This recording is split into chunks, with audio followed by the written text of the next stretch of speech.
Hello everyone, मैं दीक्षा। स्वागत है आपका आपके अपने यूट्यूब चैनल में। विजन आईएएस की पीटी 365 को कंप्लीट किया जा रहा है, जो कि विज्ञान एवं प्रौद्योगिकी का है। इसके अंतर्गत अभी इसके जो 4 सेक्शन आए हुए हैं उनको कवर किया हुआ है, जिसमें राज्य व्यवस्था, अर्थव्यवस्था और पर्यावरण, साथ ही साथ आपका सामाजिक मुद्दे को फिनिश किया गया। ये इसकी 5th सीरीज है, जिसको विज्ञान एवं प्रौद्योगिकी है, जिसको पार्ट फर्स्ट के अंतर्गत कवर किया जा चुका है। आपने अगर पार्ट फर्स्ट देखा नहीं है तो आप प्लेलिस्ट में जाकर इसको देख सकते हैं। यह हमारा पार्ट सेकंड है। पार्ट सेकंड के अंतर्गत इसके जो टॉपिक हैं उनको कवर किया जाएगा। इस सीरीज़ को टोटल आपके 3 पार्ट में कंप्लीट कराया जाएगा, जिसमें एक पार्ट आपका कंप्लीट हो चुका है, सेकंड वाला पार्ट आज है और एक और पार्ट आपका नेक्स्ट डे आएगा। चलिए तो सबसे पहले देख लेते हैं इनके टॉपिक के बारे में। टॉपिक को जानने के पहले आपको बता दें कि आपको पीडीएफ प्राप्त करने के लिए आप हमारे Telegram channel UPSC PSC with Diksha को ज्वाइन कर सकते हैं, जहां पर आपको विज्ञान एवं प्रौद्योगिकी की भी पीडीएफ मिलेगी। साथ ही साथ जो पीटी 365 हो चुके हैं उनकी पीडीएफ आपको मिलेगी।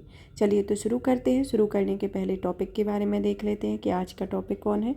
अभी जो हमने कंप्लीट किया है टॉपिक, उसमें जैव प्रौद्योगिकी और सूचना प्रौद्योगिकी और कंप्यूटर से रिलेटेड टॉपिक को फिनिश किया है।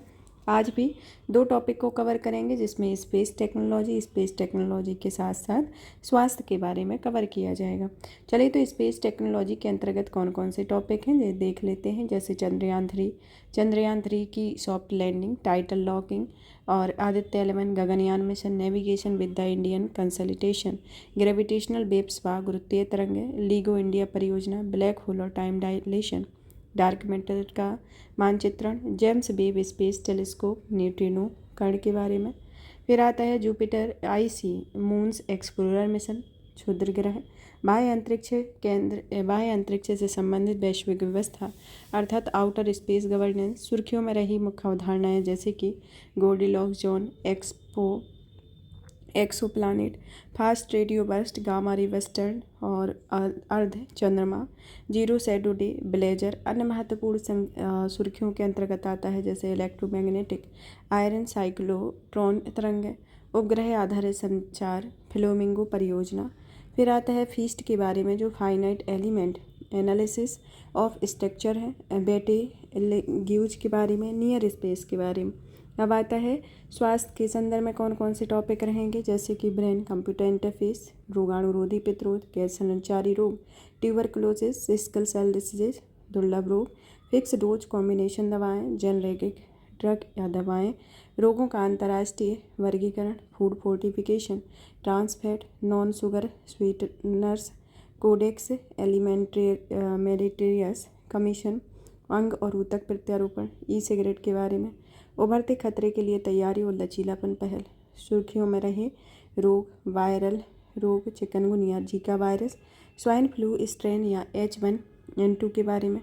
गांठदार त्वचा रोग, hepatitis C, Nipah virus, avian influenza A virus. सुर्खियों में रहे अन्य रोग जैसे अधिसूचित रोग, हाथी पांव रोग, लसिका फाइलेरिया के बारे में। उपेक्षित उष्णकटिबंधीय रोग, मुख्य धारणाएं जैसे सुर्खियों में रही शब्दावलियाँ, phage therapy, macrophage, nuclear medicine, HeLa कोशिकाएँ, सर्ववेग vaccine, inverse vaccine, monoclonal antibody, optical tweezers आदि आते हैं। तो इसके अंतर्गत ये टॉपिक कवर किए जाएंगे। और ये जो आपके बाकी के टॉपिक हैं जैसे वैकल्पिक ऊर्जा, रक्षा अवार्ड और विविध से रिलेटेड जो भी टॉपिक हैं, इनको आपके जो 3rd पार्ट होगा उसमें कवर किया जाएगा। चलिए तो इस पार्ट को शुरू करते हैं। सबसे पहले आता है अंतरिक्ष प्रौद्योगिकी में चंद्रयान 3 के संदर्भ में देखते हैं कि चंद्रयान 3 को श्रीहरिकोटा के सतीश धवन अंतरिक्ष केंद्र या SDSC में सफलतापूर्वक प्रक्षेपित किया गया है। चलिए तो जानते हैं कि चंद्रयान 3 क्या है। चंद्रयान 3 जो है वह एक भूतुल्यकालिक उपग्रह प्रक्षेपण यान MK3 द्वारा इसे प्रक्षेपित किया गया। इसमें कुछ पेलोड शामिल हैं जैसे लैंडर मॉड्यूल, प्रोपेल्स मॉड्यूल और रोवर शामिल हैं। इसका उद्देश्य चंद्रमा की सतह पर सुरक्षित और सॉफ्ट लैंडिंग का प्रदर्शन करना है और चंद्रमा पर रोवर के संचालन की क्षमता का प्रदर्शन करना, चंद्रमा पर वैज्ञानिक प्रयोग करना और इसके अंतर्गत आता है। चंद्रयान 3 के विक्रम लैंडर ने सफलतापूर्वक हॉप प्रयोग को संपन्न किया और इस प्रयोग के दौरान कमांड देने पर लैंडर का इंजन शुरू हो गया और लैंडर चंद्रमा की सतह से अपेक्षा अनुरूप 40 सेंटीमीटर तक ऊपर उठा और सुरक्षित रूप से फिर से लैंड हो गया। इसके अंतर्गत आता है। अब आता है लैंडर पेलोड के बारे में। लैंडर पेलोड जो है वह रंभा एलपी लेग्यूम प्रोब यह एक तरह का होता है कि इसमें सतह के निकट के प्लाज्मा के घनत्व और समय के साथ इनमें परिवर्तन को मापता है। गैस एसटीई जो कि चंद्रा सरफेस थर्मोफिजिकल एक्सपेरिमेंट है, यह ध्रुवीय क्षेत्र के निकट चंद्रमा की सतह पर तापीय गुणों को मापेगा। ILSA जो कि instrument for lunar seismic activity जो कि लैंडिंग स्थल के आसपास भूकंपीय स्थिति को मापेगा तथा चंद्रमा की क्रस्ट और मेंटल की संरचना का चित्रण भी करेगा। रोवर पेलोड जो कि APXS के है आता है और LIBS आता है। यह अल्फा पार्टिकल एक्सरे स्पेक्ट्रोमीटर है और जो कि चंद्रमा पर लैंडिंग स्थल के आसपास की मृदा चट्टानों की तात्विक संरचना जिसमें magnesium, aluminium, silica, chromium, calcium इत्यादि का पता लगाएगा। LIBS जो कि लेजर इंस्टीट्यूट ब्रेकडाउन स्पेक्ट्रोस्कोप है और यह चंद्रमा की रासायनिक संरचना और खनिज संरचना का पता लगाएगा। इससे चंद्रमा की सतह के बारे में हमारी समझ को और अधिक बढ़ाने में मदद मिलेगी। प्रडोदन मॉड्यूल पेलोड के बारे में जो कि स्पेक्ट्रोपोलिमेट्री ऑफ हैबिटेबल प्लेनेट होता है। यह एक प्रायोगिक पेलोड है और यह निकट और तरंगदैर्ध्य रेंज में पृथ्वी जैसे रहने योग्य ग्रह के स्पेक्ट्रोपोलरीमेट्रिक संकेतों का अध्ययन करेगा। अब आता है चंद्रयान 3 के मुख्य बिंदुओं पर नज़र डाली जाए तो इसमें पहला आता है तापमान। तापमान के अंतर्गत आता है कि यह विक्रम लैंडर पर लगे Chandra surface thermophysical experiment payload में 70 डिग्री सेंटीग्रेड तापमान दर्ज किया है। ऐसा माना जाता है कि चंद्रमा की सतह पर तापमान 20 डिग्री सेंटीग्रेड से 30 डिग्री सेंटीग्रेड के आसपास हो सकता है। चंद्रमा पर मौजूद तत्वों के अंतर्गत देखा जाए तो प्रज्ञान रोवर पर लगे लेजर इंस्टीट्यूट ब्रेकडाउन स्पेक्ट्रोस्कोप उपकरण ने दक्षिणी ध्रुव के पास चंद्रमा की सतह पर सल्फर की पुष्टि की है और साथ ही एल्यूमिनियम, कैल्शियम, आयरन, क्रोमियम जैसे अन्य तत्वों का भी पता लगाया। बिरला प्लाज्मा जो कि लैंगमुइर प्रोब ने चंद्रमा की सतह पर विरल प्लाज्मा की उपस्थिति का पता लगाया है। लैंगमुइर प्रोब एक उपकरण जो कि प्लाज्मा के गुणों को मापता है। यह खोज दर्शाती है कि रेडियो तरंगें चंद्रमा के विरल प्लाज्मा आवरण से आसानी से गुजर सकती हैं।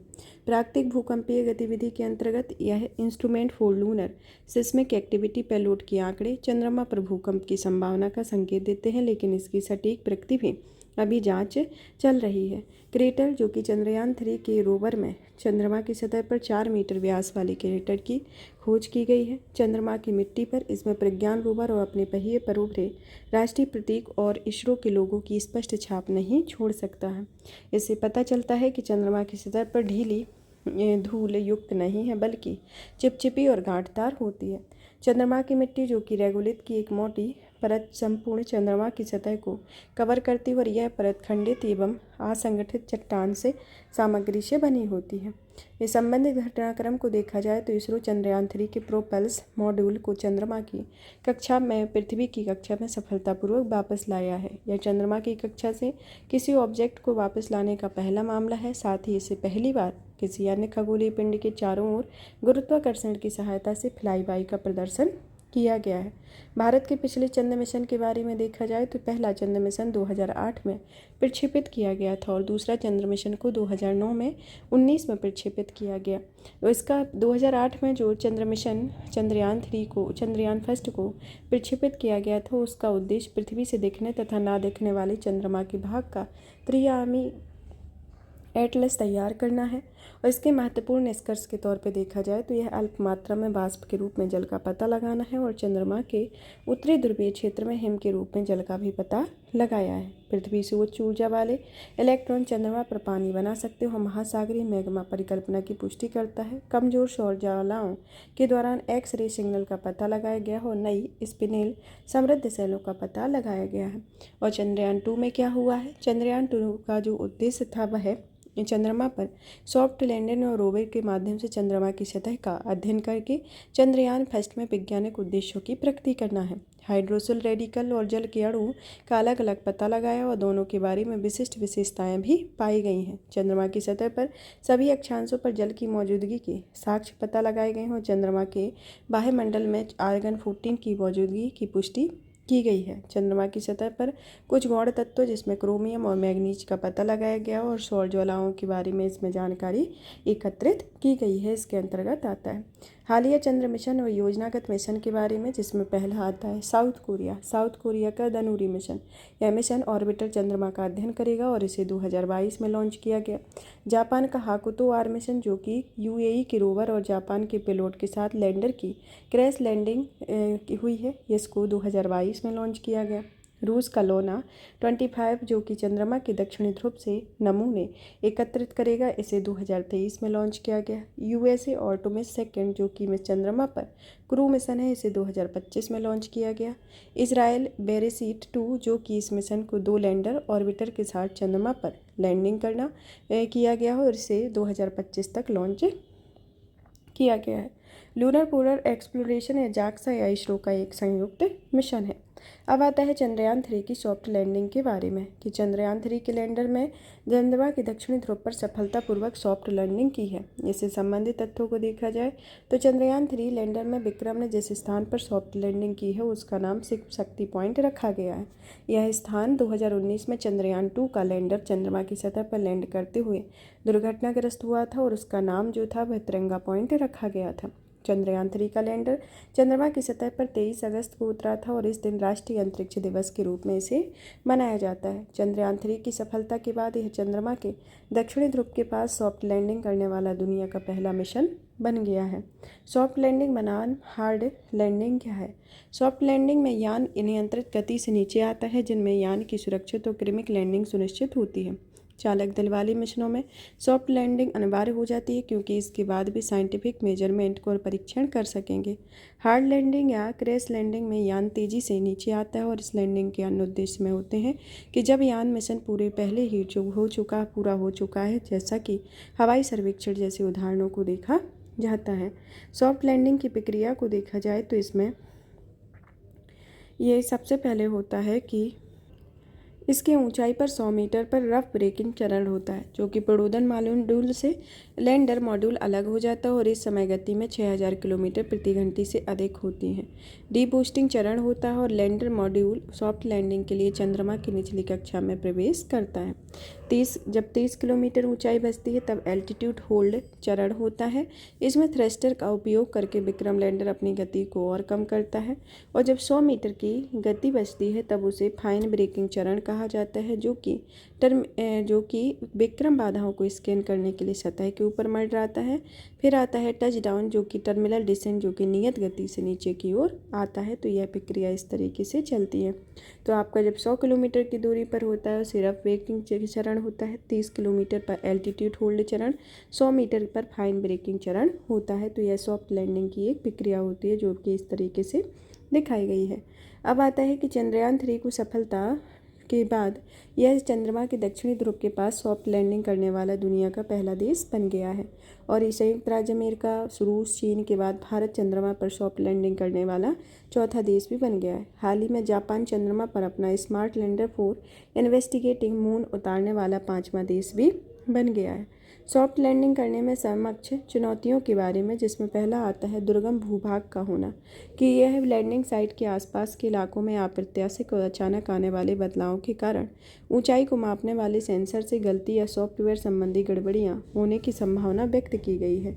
इसकी दूरी प्रोपेल्स मॉड्यूल से अलग होकर लैंडर मॉड्यूल का 100 किलोमीटर इंटू 30 किलोमीटर की कक्षा में प्रवेश करना है। इसकी गति में लूनर मॉड्यूल के लिए सॉफ्ट लैंडिंग का आशय 6000 किलोमीटर प्रति घंटा की अत्यधिक तीव्र गति से शून्य गति तक बिना किसी क्षति के पहुंचने से होता है, जैसा कि हम जानते हैं। और चंद्रमा पर कोई वायुमंडल नहीं होता है, इसलिए पैराशूट चंद्रमा पर उतरने के दौरान लूनर मॉड्यूल की गति को धीमा नहीं कर सकते हैं।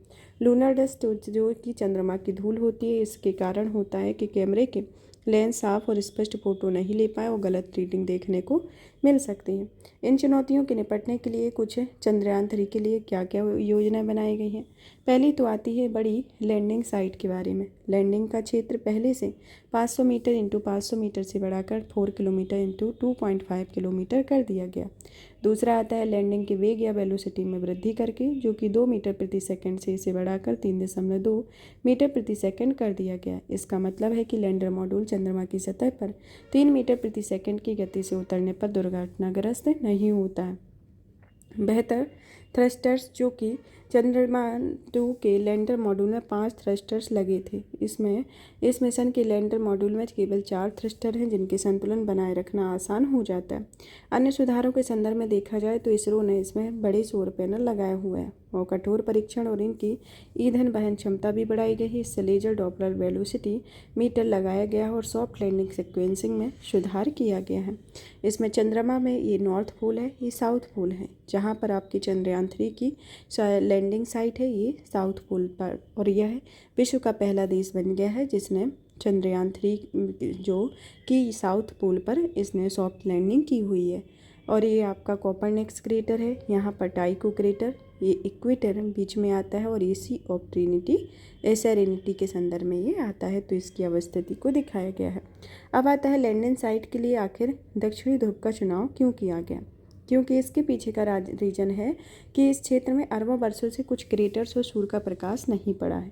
इस क्षेत्र में स्थायी रूप से छाया में रहे क्रेटर्स में पर्याप्त जल होने का अनुमान है और इनका उपयोग संभावित रूप से भविष्य के मिशनों के लिए किया जाता है। इस अवस्थिति से जुड़े बदलाव से इसे भविष्य के अंतरिक्ष अन्वेषण के लिए उपयुक्त स्थल बनाते हैं और यह क्षेत्र आवश्यक संसाधनों का एक बड़ा स्रोत भी है, जिनका दोहन अभी तक नहीं किया गया है, जैसे पारा और चांदी। चंद्रमा पर लैंडिंग करने वाले पिछले सभी अंतरिक्ष यान चंद्रमा के भूमध्य रेखीय क्षेत्र में उतरे हैं और चंद्रमा की भूमध्य रेखा के पास उतरना आसान और सुरक्षित है। इस क्षेत्र का परिवेश और तापमान वैज्ञानिक उपकरणों के लंबे समय तक निरंतर काम करने के लिए अधिक अनुकूल एवं उपयुक्त है और पृथ्वी की ओर से उन्मुख भाग पर सूर्य का प्रकाश प्रचुर मात्रा में रहता है। तो इसके पीछे ये रीजन है जिसके कारण चंद्रमा के दक्षिणी ध्रुव पर इसकी सॉफ्ट लैंडिंग कराई गई है। नेक्स्ट आता है टाइडल लॉकिंग के बारे में। टाइडल लॉकिंग जो है, इसे इसरो ने लूनर नाइट से बचने के लिए निष्क्रिय कर दिए गए लैंडर विक्रम और रोवर प्रज्ञान को फिर से शुरू करने की योजना को स्थगित कर दिया है। जैसे चंद्रमा की रात या लूनर लाइट से सुरक्षित रखने के लिए स्लीप मोड में डाल दिया गया है। अन्य संबंधित तथ्यों को देखा जाए तो चंद्रयान-3 मिशन के लैंडर और रोवर सौर ऊर्जा से चलने के लिए डिजाइन किया गया है, इसलिए चंद्रमा पर दिन की अवधि के दौरान उन्हें लैंड करने की योजना बनाई गई थी। चंद्रमा पर दैनिक तापमान में बहुत अधिक उतार चढ़ाव रहता है। इसके चलते चंद्रयान-3 मिशन के इलेक्ट्रॉनिक उपकरणों के लिए चंद्रमा पर रात के समय बेहद कम तापमान पर काम करना काफ़ी मुश्किल हो जाता है। इसलिए चंद्रमा पर दिन की अवधि के समाप्त होने से थोड़ा पहले लैंडर और रोवर को हाइबरनेशन मोड या स्लीप मोड में डाल दिया जाता है। चंद्रमा पर तापमान के बारे में कि चंद्रमा की भूमध्य रेखा के पास दिन की अवधि का तापमान 250 डिग्री फ़ारेनहाइट तक पहुंच जाता है, जबकि रात की अवधि जो होती है वह -208 डिग्री फ़ारेनहाइट तक पहुंच जाता है। और यह उच्च दैनिक तापांतर चंद्रमा पर वायुमंडल की अनुपस्थिति और पृथ्वी के साथ चंद्रमा की ज्वारबंधन और टाइडल लॉकिंग के कारण होती है। तो इसके पीछे ये रीज़न है कि जब हाई टेम्परेचर होता है और हाई मतलब कि कम, सबसे कम टेम्परेचर भी यहीं पर होता है। तो इस तरीके से ये अवस्थिति चंद्रमा पर देखी गई है।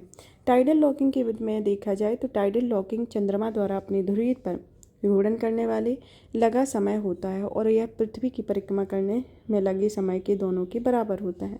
यह चंद्रमा, पृथ्वी और दोनों एक दूसरे पर लगाए गए गुरुत्वाकर्षण बल के कारण होता है। टाइडल लॉकिंग के परिणाम को देखा जाए तो इसके चलते हमें चंद्रमा पर केवल एक भाग दिखाई देता है। इसलिए पृथ्वी के संदर्भ में चंद्रमा के 2 भाग होते हैं, एक सम्मुख भाग और एक विमुख भाग। सम्मुख भाग या जिसे नियर साइड कहा जाता है, चंद्रमा का वह भाग होता है जहाँ पर पृथ्वी से दिखाई देता है और इसका क्रस्ट अपेक्षाकृत चिकना पतला होता है। साथ ही इसमें बड़े ज्वालामुखी मैदान भी होते हैं। और विमुख भाग या फार साइड वह भाग होता है जो कि चंद्रमा का 60% भाग इसमें शामिल है और इसमें पृथ्वी कभी दिखाई नहीं देती। इसमें चंद्रमा के भूमुख भाग पर अमावस्या के दौरान सूर्य का प्रकाश पड़ता है और यह लगभग 14 दिनों तक जारी रहता है। इसमें विशाल क्रेटर मौजूद है जो अंतरिक्ष मिशन के लिए अनुकूल नहीं है और इसे चीन का चांग-ई 4 लैंडर एकमात्र ऐसा लैंडर है जो सफलतापूर्वक उतरा है, इसके अंतर्गत आता है। इसके आकार के प्रभाव को देखा जाए तो ये 2 पिंडों के बीच लगने वाले गुरुत्वाकर्षण बल हमेशा दोनों पिंडों के आमने सामने वाले भागों पर अधिक प्रभाव डालते हैं और यह टाइडल लॉकिंग के कारण पिंड का घूर्णन धीमा हो जाता है तो इसमें धीमा घूर्णन होता है। अब आता है Aditya L1 mission. Aditya L1 mission को भी हाल ही में इसरो ने सूर्य का अध्ययन करने के लिए भारत के पहले अंतरिक्ष आधारित वेधशाला श्रेणी सौर मिशन आदित्य L1 को लैग्रेंज पॉइंट L1 या हेलो कक्षा में सफलतापूर्वक स्थापित किया हुआ है। आदित्य L1 ASAP-SLV-C57 द्वारा इस्तेमाल किया गया है और यह इसका उद्देश्य वैज्ञानिक उद्देश्यों में देखा जाए तो यह सूर्य से के ऊपरी वायुमंडल का अध्ययन करता है, जिसे क्रोमोस्फीयर और कोरोना का अध्ययन करते हैं। क्रोमोस्फेरिक और कोरोनल हीटिंग आंशिक रूप से आयनित प्लाज्मा, कोरोनल मास इंजेक्शन की परिघटना और सौर लपटों के पीछे की भौतिकी का अध्ययन करता है। यह इन सीटू पार्टिकल और प्लाज्मा इन्वायरमेंट का अवलोकन करता है और अंतरिक्ष के मौसम को प्रभावित करने वाले कारकों, जिनमें सौर पवन की उत्पत्ति, उनके संगठन की गति का अध्ययन करना होता है। आदित्य L1 अपने 7 पेलोड साथ में लाता है, जिसमें 5 इसरो के और 2 भारतीय शैक्षणिक संस्थानों के द्वारा लाए गए हैं। इसमें आते हैं जो पहला जैसे रिमोट सेंसिंग पेलोड के अंतर्गत आते हैं visible emission line coronagraph, solar ultraviolet imaging telescope, solar low energy experiment spectrometer, high energy L1 orbiting X ray spectrometer होता है। इन सीटू पेलोड के अंतर्गत इसमें Aditya solar wind particle experiment, plasma analyser package 4 Aditya और advance tri axial high resolution digital magnetometer आते हैं। तो ये रिमोट सेंसिंग पेलोड और कुछ इन सीटू पेलोड होते हैं। आखिर इस मिशन की आवश्यकता क्यों पड़ी, इसके संदर्भ में कि यह मिशन और विशेष क्यों है, कि और भी मिशन भेजे जाते हैं लेकिन यही मिशन विशेष क्यों है, इसके संदर्भ में कि इसे पहली बार अल्ट्रावायलेट बैंड में नियर अल्ट्रावायलेट बैंड में सूर्य के प्रकाश में वलय का ये अवलोकन करता है। यह ऑन बोर्ड इंटेलिजेंस की सहायता से CME और सोलर फ्लेयर का पता लगाकर सटीक अवलोकन और डेटा प्रदान करेगा और यह बहुदिशा आधारित अवलोकन की सहायता से सौर पवन की डायरेक्शनल और एनर्जी एनिसोट्रॉपी का अध्ययन करेगा। लैरेंजियन पॉइंट के बारे में देखा जाए तो यह 2 पिंडों वाला एक गुरुत्वाकर्षण प्रणाली के संदर्भ में है। इसमें लैग्रेंज पॉइंट अंतरिक्ष में ऐसे स्थान होते हैं जहाँ पर स्थापित पिंड या उपग्रह अपने नियत बिंदु पर बना रहता है। सरल शब्दों में देखा जाए तो यह लैग्रेंजियन पॉइंट अंतरिक्ष में वह स्थान है जहां पर 2 पिंडों के बीच कार्य करने वाला गुरुत्वाकर्षण बल एक दूसरे को निष्प्रभावी करते हैं और इस स्थान का प्रयोग अंतरिक्षयान उपग्रहों को 2 बड़े पिंडों के मध्य न्यूनतम ईंधन खपत के साथ एक निश्चित स्थिति में बने रहने के लिए किया जाता है। सूर्य पृथ्वी के गुरुत्वाकर्षण प्रणाली के लिए कुछ 5 लैग्रेंज पॉइंट हैं, जिसमें L1, L2, L3, L4, L5 के अंतर्गत इसे प्रदर्शित किया गया है। लेकिन इसके जो 5 लैग्रेंज पॉइंट में से 3 होते हैं वह अस्थिर है। L1, L2, L3 और L4 और L5 जो होते हैं वह स्थिर के अंतर्गत आते हैं। इसके महत्व को देखा जाए तो सूर्य पृथ्वी जैसी 2 पिंडों वाली प्रणालियों के लिए अंतरिक्ष में इन पॉइंट्स का स्थापित उपग्रह अपने नियत स्थान पर बने रहते हैं और यहाँ पर स्थापित उपग्रह में ईंधन की खपत कम होती है। अन्य मुख्य तथ्य को देखा जाए तो इसमें solar and heliospheric observatory satellite mission को L1 पॉइंट पर स्थापित किया गया है और यह नासा और यूरोपियन स्पेस एजेंसी का संयुक्त मिशन होता है। नासा की जेम्स वेब स्पेस टेलीस्कोप को L2 पॉइंट द्वारा स्थापित किया गया है। इसके अन्य सौर मिशन में देखा जाए तो आता है नासा का पार्कर सोलर प्रोब, यूरोपीय अंतरिक्ष एजेंसी की सोलर एंड हेलियोरो स्पेस वेधशाला, चीन का कुगापू सोलर प्रोब फर्स्ट प्रोब आता है। इसमें लेयर के संदर्भ में इसमें पृथ्वी मतलब सूर्य की ये लेयर दिखाई गई है। देखिए इसमें यहाँ पर एक कोरोना होती है, कोरोनल होल होता है, इसके बाद फ्लेयर रहती है, ये सन स्पॉट है, फोटोस्फीयर सब सरफेस फ्लो इसके अंतर्गत आता है। यहाँ पर ये इंटरनल स्ट्रक्चर कोर है, रेडिएंट जोन और कन्वेक्शनल जोन इसके अंतर्गत आता है। तो ये मतलब सूर्य की ये प्रमुख लेयर को दिखाया गया है। अब आता है फोटोस्फीयर के बारे में। फोटोस्फीयर जो है वह सूर्य की सबसे बाहरी परत होती है जिसे हम सीधे देख सकते हैं। फोटोस्फीयर कौन सी है? यह आपकी एक परत है जो कि सूर्य की सबसे बाहरी होती है, इसे हम देख सकते हैं और यह परत सोलर डिस्क के केंद्र में दिखाई देने वाली सतह से शुरू होकर लगभग 400 किलोमीटर ऊंची 400 किलोमीटर तक दिखाई देती है। फोटोस्फीयर का जो तापमान है नीचे के भाग में लगभग 6500 केल्विन और ऊपर के भाग में 4000 केल्विन के बीच यह होता है। फिर आता है क्रोमोस्फीयर। ये जो है आपका क्रोमोस्फीयर, ये आपका क्रोमोस्फीयर को प्रदर्शित करता है। यह जो है वह सूर्य से क्रोमोस्फीयर की वह परत होती है जो फोटोस्फीयर से लगभग 400 किलोमीटर शुरू होकर 2100 किलोमीटर की ऊंचाई तक आती है। अब आता है ट्रांजैक्शन क्षेत्र। ट्रांजैक्शन क्षेत्र के अंतर्गत आता है इसमें कि यह जो क्रोमोस्फीयर और कोरोना के बीच का एक बहुत संकीर्ण क्षेत्र होता है जहाँ तापमान लगभग 8000 केल्विन से बढ़ाकर 5 लाख तक होता है।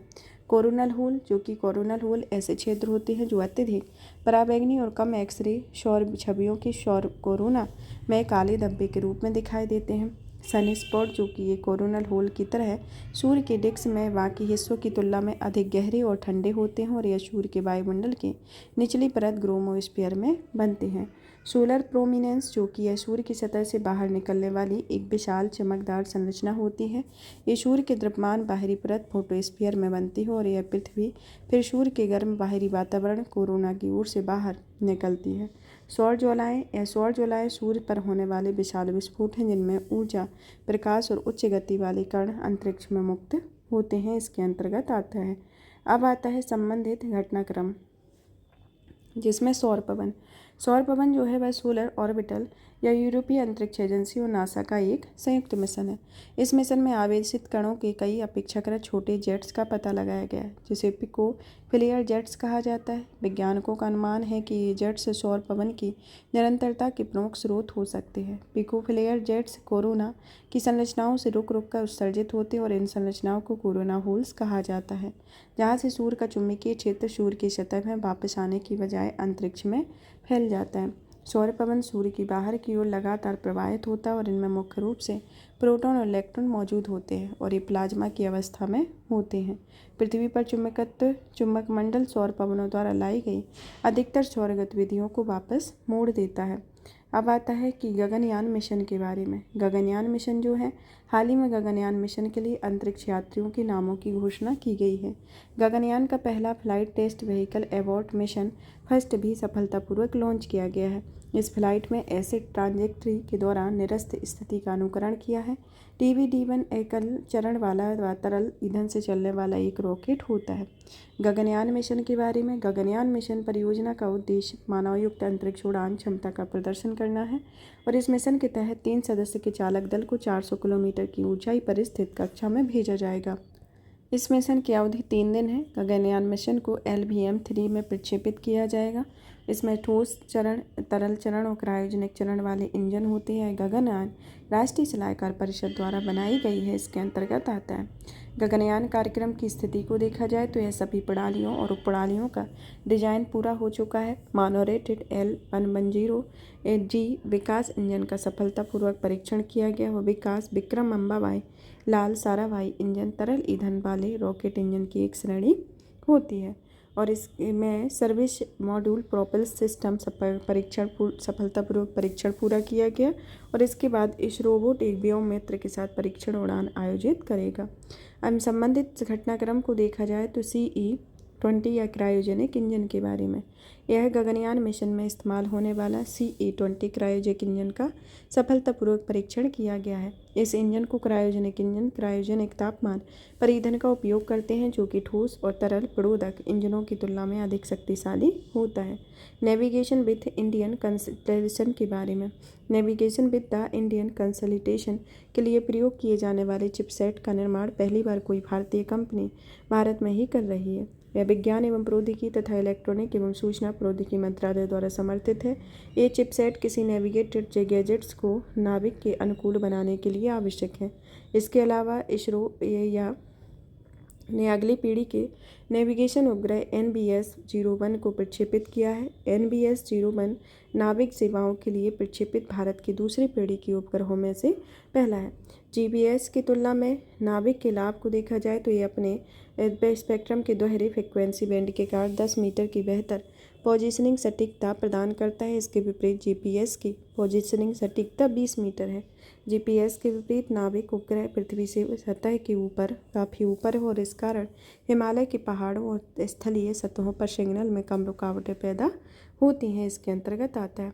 नाविक जो है एक स्वतंत्र स्टैंड एलोन नेविगेशन उपग्रह प्रणाली है। इसे भारतीय अंतरिक्ष अनुसंधान संगठन द्वारा विकसित किया गया है। यह 3 उपग्रह भू स्थिर कक्षा और 4 उपग्रह झुकी हुई भूतुल्यकालिक कक्षा में स्थापित होते हैं। इनकी कवरेज को देखा जाए तो यह 1500 किलोमीटर तक की दूरी को कवर करते हैं। इसे भारतीय क्षेत्रीय नेविगेशन उपग्रह प्रणाली के नाम से जाना जाता है। नाविक प्रणाली में 2 सेवाएं प्रदान करती हैं। पहली आती है स्टैंड पोजिशनिंग सिस्टम, जो कि आम उपयोगकर्ताओं के लिए है। दूसरी आती है निषिद्ध सेवा, जो कि सामरिक उपयोगकर्ताओं के लिए आती है। नाविक की आखिर आवश्यकता क्यों पड़ी? क्योंकि यह सामरिक अवस्थितियों के बारे जानकारी प्राप्त करने के लिए विदेशी उपग्रह प्रणालियों जिसमें यूएसए की जीपीएस पर निर्भरता को समाप्त करने में सहायक करेगा। उपयोगी जो कि स्थलीय, हवाई और समुद्री नेविगेशन, आपदा प्रबंधन, सटीक समय निर्धारण और वैज्ञानिक अनुसंधान आदि होता है। अब आता है GPS aided geo augmented navigation या गगन, जो कि एक क्षेत्रीय सैटेलाइट बेस्ड ऑगमेंटेशन सिस्टम है। इसे भारतीय विमानपत्तन प्राधिकरण और इसरो के सहयोग से तैयार किया गया है। इसका लक्ष्य भारतीय क्षेत्र और आसपास के क्षेत्र में विमान की सटीक लैंडिंग सहायता करने के लिए एक नेविगेशन प्रणाली है। इसे नागरिकों के जीवन के लिए सुरक्षा तैयार की गई है। गगन अफ्रीका से ऑस्ट्रेलिया तक के क्षेत्र को कवर करता है और ये पूरे क्षेत्र में नेविगेशन सेवाएं प्रदान करने में सक्षम है। गगन दुनिया का पहला ऐसा SPAS है जिसे भूमध्य रेखा के आयनोस्फीयर क्षेत्र में कार्य करने के लिए दृष्टिकोण के साथ प्रमाणित किया जाता है। सागर संपर्क के बारे में, सागर संपर्क जो है वह पोत परिवहन जलमार्ग ने स्वदेशी डिफरेंशियल ने ग्लोबल नेविगेशन सैटेलाइट सिस्टम सागर संपर्क का उद्घाटन किया है। यह जो संपर्क है इसको एक स्थल आधारित संवर्धन प्रणाली है। इसे ग्लोबल नेविगेशन सिस्टम सैटेलाइट की त्रुटियों और अशुद्धियों का सुधार करने की और इसमें अवस्थिति का अधिक सटीक जानकारी मिलती है।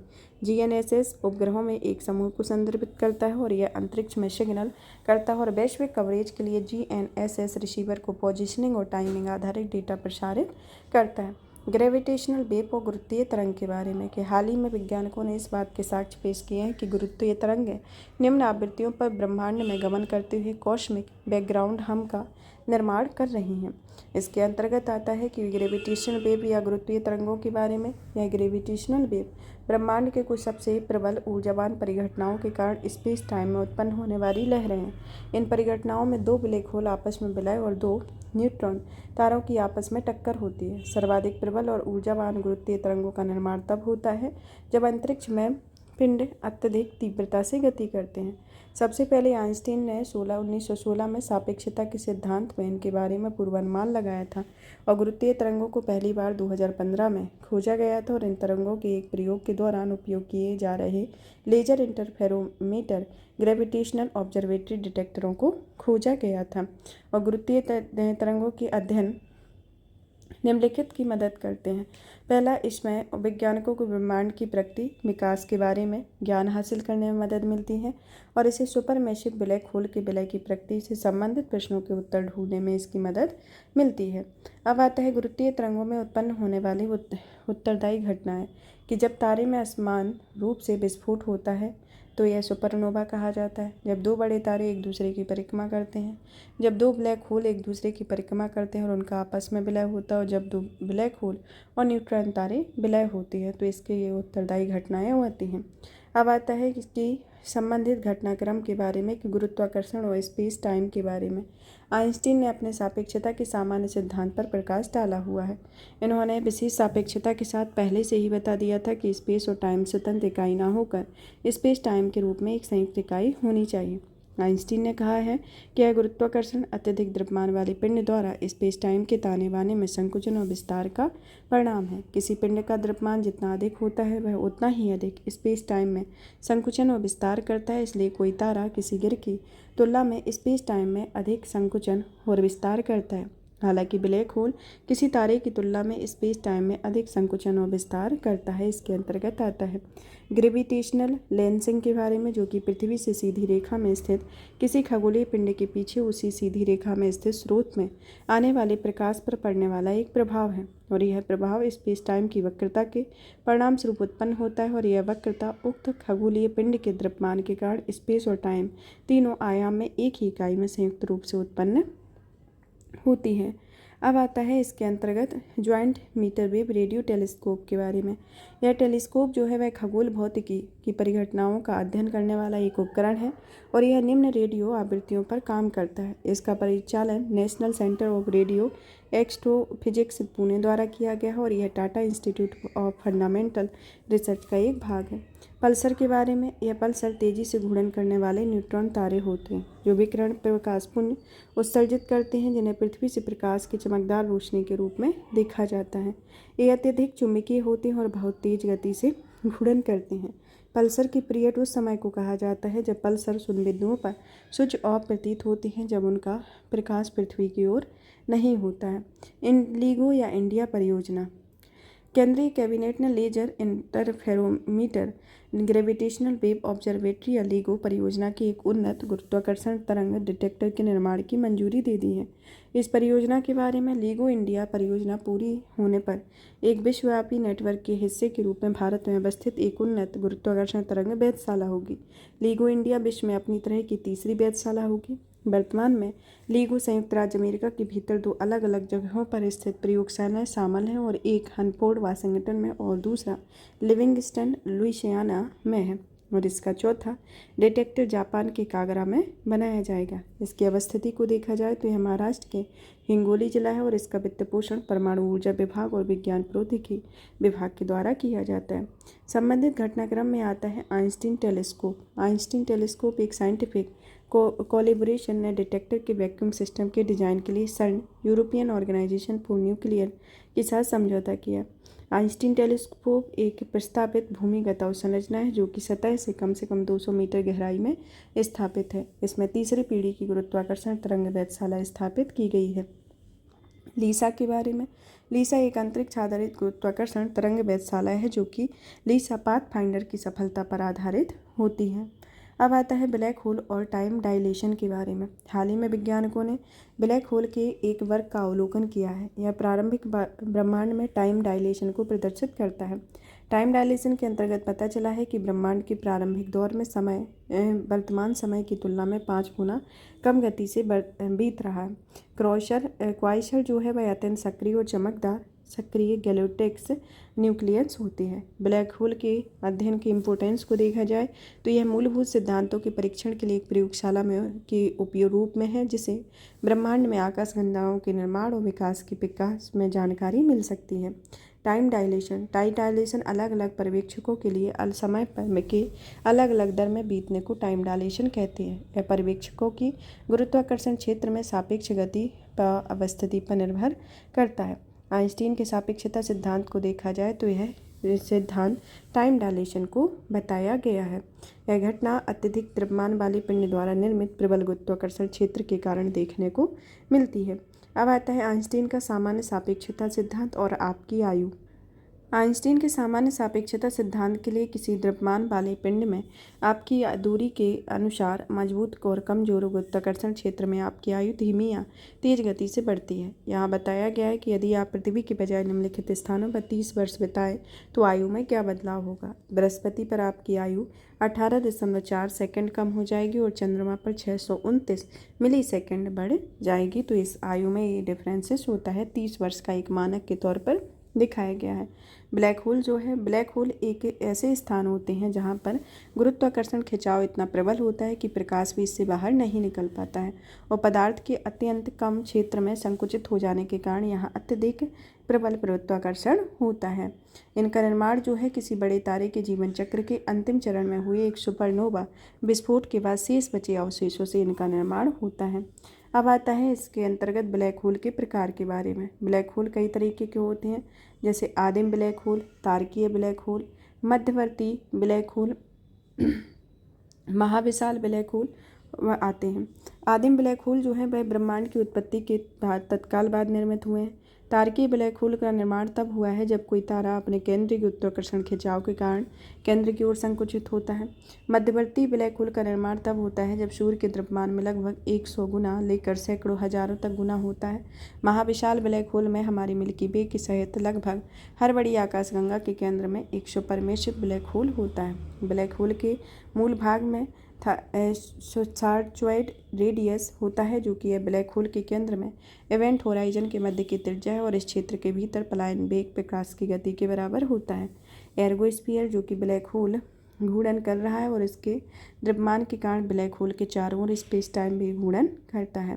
ब्लैक होल के बारे में, ब्लैक होल की ये इस तरीके की प्रक्रिया को बताया गया है कि यहाँ पर इवेंट होराइजन है, जो कि सिंगुलरिटी के चारों ओर त्रिज्या के घेरने वाला मंडल होता है और एक्रीशन डिस्क जो होती है वह एक ब्लैक होल के चारों ओर अत्यंत तीव्र गति की सर्पलाकार घूमती अत्यधिक धूल, गर्म गैस और धूल जिससे विद्युत चुम्बकीय विकिरण तरंगें उत्पन्न होती हैं। और आता है सिंगुलरिटी, इस तरह यहाँ पर होती है, जो कि ब्लैक होल का ठीक केंद्र में होता है और अनंत घनत्व के कारण पदार्थ संकुचित होता है। फोटोन स्फीयर जो है वह ब्लैक होल के निकट प्लाज्मा के उत्सर्जित फोटोन को प्रक्षेप पथ को ब्लैक होल के गुरुत्वाकर्षण द्वारा मोड़ दिया जाता है। और रिलेटिविस्टिक जेट, जो कि ब्लैक होल के तारों को अवशोषित करता है और यह कणों और विकिरण के जेट लगभग प्रकाश गति से बाहर की ओर निकलते हैं। तो इस तरीके की ये प्रक्रिया इसमें चलती है। तो इसमें ये एरो के थ्रू इनको बताया गया और ये आपका ब्लैक होल है। अब आता है नेक्स्ट इसके अंतर्गत डार्क मैटर मानचित्रण के बारे में कि सुर्खियों में क्यों है कि खगोलविदों ने डार्क मैटर पर सबसे विस्तृत मानचित्रण तैयार किया है। यह ब्रह्मांड की लंपीनेस और ब्रह्मांड के फैलने की दर दोनों को दर्शाया गया है। लंपीनेस का तात्पर्य उससे होता है जो कि ठोस अवस्था वाले किसी पदार्थ हैं जिन्हें आमतौर पर कोई निश्चित आकार इनका नहीं होता है। अन्य संबंधित तथ्यों को देखा जाए तो खगोलविदों ने अटाकामा कॉस्मोलॉजी टेलीस्कोप के माइक्रोवेव डिटेक्टर की मदद से मानचित्र तैयार किया है।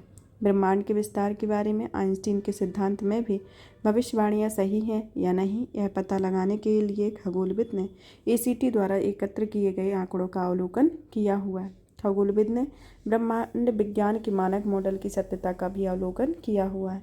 खगोलविद के लिए द्वारा किए गए अवलोकन के बारे में पहला आता है आदर्श ब्रह्मांड का होना, कि यह करोड़ों प्रकाश वर्ष की दूरी पर फैले एक आदर्श ब्रह्मांड की विशेषताओं का अवलोकन करते हैं। कॉस्मिक माइक्रोवेव बैकग्राउंड विकिरण, जो कि यह विकिरण पृथ्वी तक पहुंचने पर 14 बिलियन वर्ष की यात्रा के दौरान डार्क मैटर सह अत्यधिक द्रव्यमान वाली ब्रह्मांड में मौजूद संरचनाओं के गुरुत्वाकर्षण खिंचाव को प्रभावित करते हैं। लंपीनेस, जो कि अवलोकन के दौरान माप से पता चलता है कि ब्रह्मांड का लंपीनेस SMC के तहत निर्धारित आकार के अनुरूप है और इनका विस्तार आइंस्टीन के सिद्धांत पर आधारित हमारे SMC के अनुरूप है। ग्रेविटेशनल लेंसिंग या CMB के संचरण को रिकॉर्ड करते समय से देखा गया है, इसके अंतर्गत आता है। बिग बैंग मॉडल, जो कि कॉस्मिक माइक्रोवेव बैकग्राउंड की मौजूदगी की व्याख्या में सक्षम एकमात्र मॉडल है। बिग बैंग के सिद्धांत के अनुसार लगभग 13.8 अरब साल पहले ब्रह्मांड एक अत्यधिक उच्च तापमान और घनत्व वाली अवस्था में अस्तित्व आया था, इन्हें हम बिग बैंग कहते हैं। यह दो मुख्य धारणाओं पर आधारित है, जिसमें पहला आता है आइंस्टीन की सापेक्षता का सिद्धांत।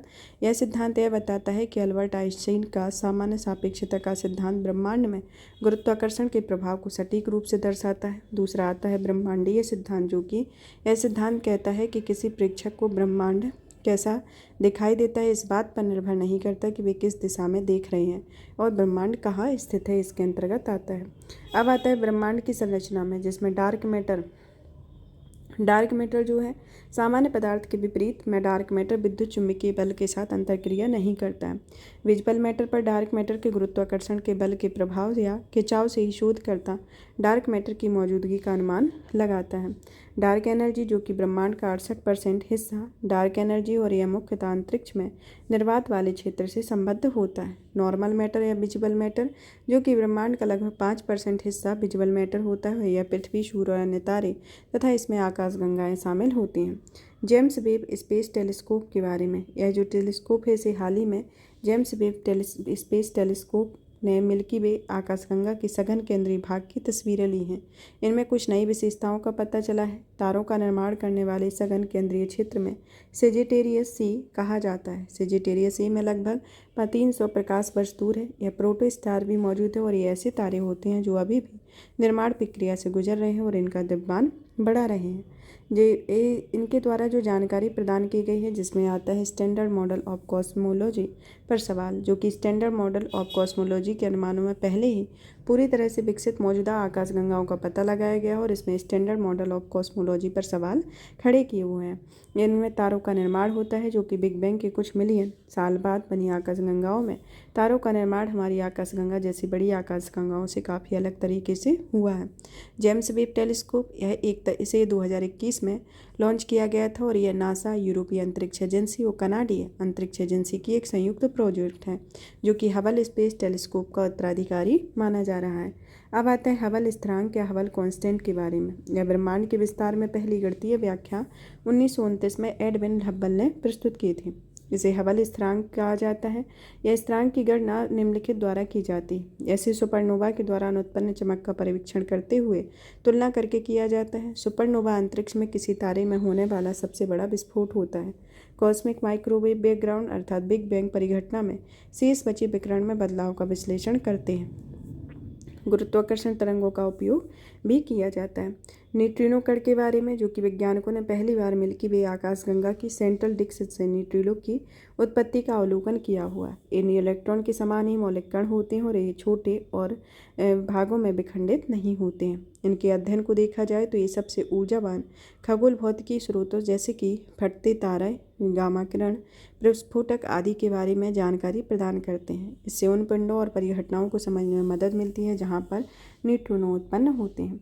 इनकी प्रमुख विशेषताओं को देखा जाए तो इनका द्रव्यमान कम होता है। ये अपने स्रोत से लगभग प्रकाश की रफ्तार में सीधी रेखाओं में गति करते हैं और ये शायद ही अन्य पदार्थों के साथ क्रिया करते हैं, इसलिए इसे घोस्ट पार्टिकल भी कहा जाता है। और ये ब्रह्मांड में सभी परमाणुओं की अधिक संख्या में मौजूद होते हैं। न्यूट्रिनो के स्रोत के बारे में, ये हमारी आकाशगंगा में कॉस्मिक किरणों के अंतर तारकीय पदार्थ से टकराने के लिए उत्सर्जित होते हैं। ये सूर्य जैसे तारे कि में विस्फोट, सुपरनोवा, गामा किरण विस्फोट और क्वाइसर द्वारा निर्मित होते हैं। पृथ्वी पर न्यूट्रिनो का निर्माण पृथ्वी की कोर और परमाणु रिएक्टर में अस्थिर परमाणुओं के क्षय के दौरान होता है।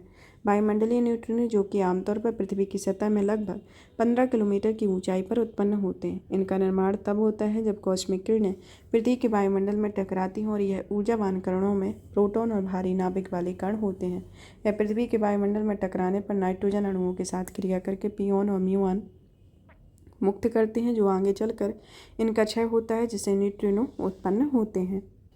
प्रस्तावित भारतीय न्यूट्रिनो वेधशाला के तहत केवल वायुमंडलीय न्यूट्रिनो का अध्ययन किया जाता है। यह एक बहुसंस्थागत प्रयास है जिसका उद्देश्य भारत में लगभग 1200 मीटर की चट्टानी आवरण वाली विश्व स्तरीय भूमिगत प्रयोगशाला का निर्माण करना है। इस प्रयोगशाला में नॉन एक्सेलरेटर आधारित उच्च ऊर्जा और नाभिकीय भौतिकी अनुसंधान किया जाता है। इसके अंतर्गत आता है।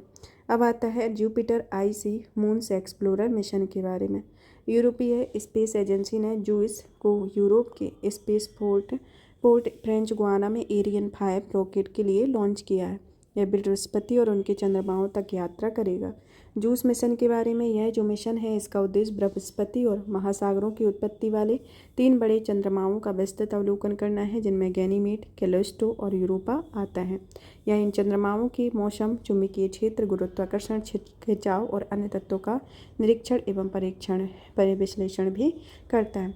बृहस्पति के लिए प्रमुख अंतरिक्ष मिशन में जैसे पायनियर सेकंड जो है 10 नासा का 1972 में प्रक्षेपित किया गया, Voyager first and second NASA के द्वारा 1977 में, गैलीलियो नासा के द्वारा 1989 में, यूलिसिस नासा और यूरोपीय स्पेस एजेंसी द्वारा 1990 में, जूनो नासा में द्वारा 2011 में, यूरोपा क्लिपर नासा द्वारा 2014 में अपेक्षित है, 24 में ये अपेक्षित है। तो ये बृहस्पति पर प्रमुख अंतरिक्ष मिशन है।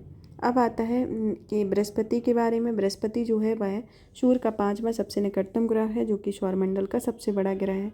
इसे जोवियन ग्रहों में से एक है। इसे ग्रह में शनि, यूरेनस, नेपच्यून आता है। यह चारों ओर धुंधली वलय प्रणाली होती है इसके, और यह बृहस्पति के हल्के भ्रमणकारी पिंडों के छल्ले और बड़े वलय की एक प्रणाली होती है। क्षुद्र ग्रह के बारे में, एस्ट्रॉइड के बारे में। हाल ही में नासा के ओसिरिस रेक्स मिशन का कैप्सूल वेनू क्षुद्र ग्रह से सैंपल लेकर पृथ्वी पर वापस आया। ओसिरिस रेक्स मिशन के बारे में, इसका पूरा नाम origins spectral interpretation resource identification and security regolith explorer है। इस मिशन का लक्ष्य क्षुद्र ग्रह वेनू में सैंपल एकत्र करना और पृथ्वी पर भेजना होता है। वेनू छोटा और पृथ्वी के निकट कार्बन युक्त एक क्षुद्र ग्रह होता है। यहाँ पर एक कॉमेट है जिसे धूमकेतु कहते हैं। यह क्षुद्र ग्रह है, यह उल्का है और यहाँ पर यह उल्का पिंड है और ये उलाब या मेट्रॉइड है जो कि क्षुद्र ग्रह धूमकेतु या ग्रह से अलग हुए चट्टानी धात्विक खंड होते हैं। नई यात्रा में इसे सेपल्स की पृथ्वी पर भेजने के बाद ऑरिसेक्स रेक्स में क्षुद्र ग्रह एपोफिस के बाद एक नया मिशन शुरू कर दिया गया है। क्षुद्र ग्रह की श्रेणियों को देखा जाए तो यह बेल्ट मंगल और बृहस्पति के बीच में मौजूद होते हैं। ट्रोजन जो होते हैं वह क्षुद्र ग्रह में किसी बड़े ग्रह की कक्षा में मौजूद होते हैं। पृथ्वी के निकट क्षुद्र ग्रह जो होते हैं वह पृथ्वी की परिक्रमा कक्षा के काफ़ी निकट से गुजरती है और ऐसे क्षुद्र ग्रह को अर्थ क्रॉसर कहा जाता है। क्षुद्र ग्रह पर अन्वेषण खगोल विज्ञान में कैसे योगदान देता है, जिसके अंतर्गत आता है कि सौरमंडल के निर्माण के संबंध में जानकारी देखा जाए तो क्षुद्र ग्रहों की सैंपल में विश्लेषण में हमें समय की परिस्थितियों और पदार्थों की समझने में मदद मिल सकती है। और जीवन की उत्पत्ति में देखा जाए तो यह सैंपल रासायनिक और कार्बनिक यौगिकों की जानकारी इसके अंतर्गत मिलती है। बाह्य अंतरिक्ष से संबंधित वैश्विक व्यवस्था और आउटर स्पेस गवर्नेंस के बारे में कि हाल ही में संयुक्त राष्ट्र ने for all humanity the future of outer space governance शीर्षक से एक नीतिगत विवरण जारी किया हुआ है। वर्ष 1958 में संयुक्त राष्ट्र महासभा ने बाह्य अंतरिक्ष में शांतिपूर्ण उपयोग पर संयुक्त राष्ट्र समिति का गठन किया है। इसका उद्देश्य संपूर्ण मानवता के हित में अंतरिक्ष खोज करना और उसका उपयोग को नियंत्रित करना होता है। UNOOS या संयुक्त राष्ट्र कार्यालय के द्वारा 5 अंतर्राष्ट्रीय संधियां हैं। एक तो आती है बाह्य अंतरिक्ष संधि जो कि 1967 में लागू हुई, रेस्क्यू एग्रीमेंट 1968 में, liability convention 1972, registration convention 1976, moon agreement 1989 है। और यह सभी 5 संधियों पर हस्ताक्षर है, जिनमें से भारत ने केवल 4 संधियों पर अभी पुष्टि की हो और भारत ने मून एग्रीमेंट की अभी पुष्टि नहीं की है। तो मतलब कि ये जो 4 आपके हैं इसमें भारत ने अभी पुष्टि की है और आपका ये मून एग्रीमेंट 1979 में इसमें भारत इसमें शामिल नहीं है। अब आता है अंतरिक्ष मलबे के बारे में, स्पेस डेब्रिज के बारे में। यह ऑस्ट्रेलियाई तट पर भारतीय अंतरिक्ष अनुसंधान के रॉकेट का मलबा मिला है। अंतरिक्ष मलबा आखिर होता क्या है? यह मलबा जो है वह प्राकृतिक उल्कापिंड या कृत्रिम या मानव निर्मित दोनों प्रकार के पिंड या सैटेलाइट के अवशेष जो मौजूद होते हैं वह होते हैं। यह मलबे जो है वह इसमें देशों में योगदान देने वाला सबसे ज़्यादा रूस है, फिर उसके बाद अमेरिका, चीन और फ्रांस का स्थान आता है। अंतरिक्ष मलबे के प्रभाव को देखा जाए तो यह हजारों की संख्या में लॉन्च किए गए हैं, लेकिन अप्रयुक्त हो चुके प्रक्षेपण यान अंतरिक्ष में बिखरे हुए और इनके उपग्रहों या अंतरिक्ष स्टेशन से टकराने का खतरा बना रहता है। दायित्व पर अभी समय 1972 में इसमें क्षति के दावों के निपटान के लिए प्रक्रियाओं का प्रावधान किया गया है और इसके लिए कुछ पहले भी स्टार्ट की गई, जैसे IS4OM system for safe and sustainable operation management की शुरुआत की गई। Network for space objective tracking and analysis की शुरुआत की गई और यूरोपीय अंतरिक्ष एजेंसी ने क्लियर स्पेस फर्स्ट मिशन को लॉन्च किया हुआ है। कैसलर सिंड्रोम जो है एक ऐसी परिघटना है जिसमें पृथ्वी की निचली कक्षा में मलबों की मात्रा इतनी अधिक हो जाती है कि उनके टकराव का विनाशकारी चक्र आरंभ होता है, जिसके तहत प्रत्येक टकराव में निर्मित अंतरिक्ष मलबे में आगे टकराव की संभावना बढ़ती जाती है, जिसके कारण पृथ्वी की कक्षा में अंतरिक्ष मलबे की सघनता में वृद्धि होती है। 1978 में नासा के वैज्ञानिक डोनाल्ड जे कैसलर द्वारा इसे प्रस्तावित किया गया था। इसके अंतर्गत आता है। अब आता है सुर्खियों में रही प्रमुख शब्दावलियाँ। गोल्डीलॉक्स जोन, यह जोन वो होता है वह जिसमें हैबिटेबल जोन भी कहा जाता है। यह किसी तारे की ओर का वह क्षेत्र है जो ना तो बहुत गर्म होता है ना ही बहुत ठंडा होता है। इस वजह से इस क्षेत्र में स्थित ग्रहों की सतह पर जल तरल रूप में मौजूद हो सकता है। एक्सोप्लैनेट, जो कि वैज्ञानिकों ने बृहस्पति के आकार पर एक एक्सोप्लैनेट या बहिर्ग्रह खोजा है। TOI 4603b या HD 245134 नाम दिया गया। सौरमंडल से परे किसी ग्रह का एक्सो प्लानेट कहा जाता है और अधिकतर एक्सो प्लानेट अन्य तारों की परिक्रमा करते हैं। फास्ट रेडियो बर्स्ट्स के बारे में, यह जो है इसे रेडियो तरंग आवृत्तियों में विद्युत चुम्बकीय विकिरण का एक चमकदार और क्षणिक विस्फोट होता है। यह रेडियो तरंग आवृत्तियों में देखी जाती है, जिसे आमतौर पर 1 सेकंड के 1000वें हिस्से तक अस्तित्व में रहता है। यह घटना ब्रह्मांड में घटित होने वाली सामान्य परिघटना है जिसमें पृथ्वी तक पहुंचने तक अपनी ऊर्जा खो दी, इसलिए उनका पता लगाना मुश्किल होता है। अब आता है गामा रे बस्टर्ड के बारे में, जो कि एक नए अध्ययन से गामा रे बस्टर्ड में ओजोन परत की अस्थायी रूप से क्षरण करने की क्षमता है। गामा रे बस्टर्ड के बारे में एक ज्ञात ब्रह्मांड में सबसे शक्तिशाली और भयंकर विस्फोट होते और ये अत्यंत अल्प समय वाले उच्च ऊर्जा युक्त प्रकाश पुंज है। एक ब्लैक होल के निर्माण और न्यूट्रॉन तारे के बीच टक्कर जैसी विस्फोटक परिघटनाओं के परिणाम स्वरूप उत्पन्न होते हैं। अर्धचंद्रमा के बारे में, या क्वासीमून, जो कि हाल ही में खगोलविदों में पृथ्वी के साथ चक्कर लगाने के लिए एक नए क्षुद्र ग्रह की खोज की है। इसे क्षुद्र ग्रह को 2023 में FW13 का नाम दिया गया और यह अर्धचंद्रमा या अर्ध उपग्रह की संज्ञा भी दी गई है। उतनी ही अवधि में सूर्य की परिक्रमा करता है जितनी अवधि में पृथ्वी करती है, और यह पृथ्वी के गुरुत्वाकर्षण खिंचाव से बहुत कम प्रभावित है। जीरो शैडो डे, जो कि एक खगोलीय परिघटना, और यह तब घटित होती है जब सूर्य सीधे सिर से ऊपर होता है और सममित तथा ऊर्ध्वाधर वस्तुओं की छाया नहीं बनती है। यह घटना उन स्थानों पर घटित होती है जहाँ कर्क एवं मकर रेखा के बीच स्थित होता है। इसके कारण सूर्य उत्तरायण और दक्षिणायण होता है। ब्लेजर के बारे में, ब्लेजर जो है लद्दाख के हानले में स्थित खगोलीय वेधशाला BL लेसरेटे की चमकदार परिघटना दर्ज की है। यह परिघटना पृथ्वी के लगभग 950 मिलियन प्रकाश वर्ष दूर स्थित एक ब्लेजर है। यह एक प्रकार की आकाशगंगा है जिसमें ऊर्जा का एक विशाल ब्लैक होल से प्राप्त होती है, इसके अंतर्गत आता है।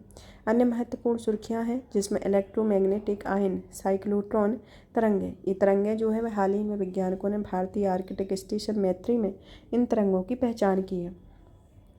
EMIC तरंगें, ये तरंगें पृथ्वी के आंतरिक चुंबक मंडल में दर्ज किए गए विविक्त विद्युत चुम्बकीय उत्सर्जन होते हैं और ये प्लाज्मा पदार्थ की चौथी अवस्था होती है। ये तरंगें भूमध्यरेखीय अक्षांशों से उत्पन्न होती हैं और चुंबकीय क्षेत्र की रेखाओं के साथ प्रसारित होती हैं, जिनमें फुटप्रिंट उच्च अक्षांशों में आयन मंडल में प्राप्त होते हैं। अब आता है नेक्स्ट उपग्रह आधारित संचार, जो कि उपग्रह आधारित संचार या फिर सैटेलाइट कम्युनिकेशन के तहत कृत्रिम उपग्रह के माध्यम से संचार लिंक स्थापित किया जाता है। इसके दो मुख्य घटक होते हैं, जिसमें पहला आता है पृथ्वी आधारित भाग और दूसरा आता है अंतरिक्ष आधारित भाग। सैटेलाइट ऑपरेटर्स को सैटकॉम के लिए आवृत्ति और पृथ्वी कक्षा में उपयोग के संदर्भ में अंतर्राष्ट्रीय दूरसंचार संघ में मान्यता प्राप्त करना आवश्यक है। भारत सरकार उपग्रह से लिंक स्थापित करने या जुड़ने के लिए रेडियो आवृत्ति स्पेक्ट्रम को आवंटन करता है और दूरसंचार विभाग ने दूरसंचार सेवाओं की लाइसेंस प्रदान करने का प्राधिकरण किया हुआ है। सूचना एवं संचार प्रसारण मंत्रालय प्रसारण सेवाओं के लिए लाइसेंस प्राधिकरण करने वाला एक प्राधिकरण है, इसके अंतर्गत आता है। अब आता है फ्लेमिंगो परियोजना, जो कि Virgo consortium for cosmological super computer simulation का एक प्रोडक्ट है। इसका फुल नाम full hydro large scale structure simulation with all sky mapping for the interpretation of next generation observation है। यह Virgo consortium for cosmological super computing simulation की स्थापना 1994 में यूके की हाई परफॉर्मेंस कंप्यूटिंग पहल के तहत की गई, जिसमें यूके, जर्मनी, नीदरलैंड, कनाडा, संयुक्त राज्य अमेरिका, जापान के वैज्ञानिकों ने अंतर्राष्ट्रीय समूह में शामिल किया हुआ है। फीस्ट के बारे में, फीस्ट जो है finite element analysis of structure होता है। इसे इसरो के विक्रम साराभाई अंतरिक्ष केंद्र ने फीस्ट नाम के फाइनाइट एलिमेंट एनालिसिस सॉफ्टवेयर विकसित किया है। यह एक कंप्यूटराइज्ड तरीका है जो कि पूर्वानुमान लगाता है और कोई उत्पाद वास्तविक दुनिया के बलों के संपर्क में आने से कैसे प्रतिक्रिया करता है। इसका उपयोग रॉकेट, विमान, उपग्रह, भवन जैसी अलग अलग प्रकार की संरचनाओं को फाइनाइट एलिमेंट एनालिसिस करने के लिए किया जाएगा। अब आता है बेटलग्यूज, जो कि ओरियन तारामंडल का 7वां चमकदार लाल विशाल रेड ज्वाइंट तारा है। भारतीय खगोल विज्ञान में तिरुवितरे या आर्द्र भी कहा जाता है। यह तारा अपने अंतिम कार्बन दहन चरण में है। इसका कारण यह है कि यह तारा पहले ही अपने हाइड्रोजन और हीलियम दोनों का उपभोग कर चुका है। अब आता है नियर स्पेस के बारे में। नियर स्पेस चीन ने हाइपरसोनिक हथियार से लैस दुनिया का पहला नियर स्पेस कमांड बनाया है। नियर स्पेस किसी देश में राष्ट्रीय हवाई क्षेत्र के ऊपर और उसके निकटवर्ती क्षेत्र होता है। इसका विस्तार समुद्र तल से 18 से 160 किलोमीटर के बीच होता है और वर्तमान में नियर स्पेस क्षेत्र को नो मैंस लैंड कहा जाता है और इस क्षेत्र में सैन्य विमान उड़ाना संभव नहीं है और यहाँ वायु बहुत अधिक विरल होती है। इसके इम्पोर्टेंस को देखा जाए तो यह उपग्रहों को स्थापित करने की लागत इसमें कम होती है और इस क्षेत्र में स्थापित सुरक्षा तंत्र मानव रहित विमानों के विपरीत कई सप्ताहों कई महीनों तक काम कर सकता है। अब यहाँ पर ये टॉपिक फिनिश होता है। अब आता है स्वास्थ्य के बारे में। सबसे पहले आता है ब्रेन कंप्यूटर इंटरफेस। हाल ही में एलन मस्क की कंपनी ने न्यूरालिंक के एक मानव रोगी में brain chip wireless brain computer interface को सफलतापूर्वक प्रत्यारोपित किया है। ब्रेन कंप्यूटर इंटरफेस किस तरीके से कार्य करता है, इसके संदर्भ में देखें कि यह एक रिकॉर्ड स्तर पर विशेष सेंसर वाले हेडसेट या कैंप कैप का उपयोग करके मस्तिष्क की गतिविधियों को रिकॉर्ड किया जाता है। इसके बाद यूजर की वांछित क्रिया की पहचान करने के लिए कंप्यूटर का उपयोग करके मस्तिष्क की गतिविधियों का प्रोसेस किया जाता है। इसके बाद कंट्रोल किया जाता है, जो कि वांछित कमांड को पूरा करने के लिए एप्लीकेशन को सिग्नल भेजा जाता है। उसके बाद फीडबैक दिया जाता है, जो कि यूजर को फीडबैक प्रदान किया जाता है, जिससे उसे पता चले कि उसके द्वारा सोचा गया कार्य हो गया है। तो इसके संदर्भ में आता है। अन्य संबंधित तथ्यों को देखा जाए तो 2023 में अमेरिकी फूड एंड ड्रग एडमिनिस्ट्रेशन ने एलन मस्क की न्यूरालिंक को मानव परीक्षण के लिए मंजूरी दी है। इसका लक्ष्य वर्तमान में फूड एंड ड्रग एडमिनिस्ट्रेशन द्वारा स्वीकृत प्राप्त उपकरणों की तुलना में कम से कम 100 गुना अधिक ब्रेन कनेक्शन वाले अगली पीढ़ी के मस्तिष्क प्रत्यारोपण का निर्माण करना होता है। ब्रेन कंप्यूटर इंटरफेस एक प्रकार की संचार प्रणाली है जिसके तहत कोई व्यक्ति अपने मस्तिष्क के सीधे संकेत भेजकर अपनी इच्छानुसार बाह्य उपकरणों या किसी एप्लीकेशन को संचालित कर सकता है, जिसके जरिए व्यक्ति अपने मस्तिष्क से सीधे संकेत भेजकर अपने आसपास की किसी चीज़ को बदल सकता है। इसके 3 भाग होते हैं, जिसमें मस्तिष्क के आने वाले संकेतों का पता लगाने और उन्हें रिकॉर्ड करने के लिए एक डिवाइस, रिकॉर्ड किए गए मस्तिष्क के संकेतों को प्रोसेस करने, उनका विश्लेषण करने के लिए एक कंप्यूटर, जिसको आप नियंत्रित करना चाहते हैं, वो एप्लीकेशन या डिवाइस होता है।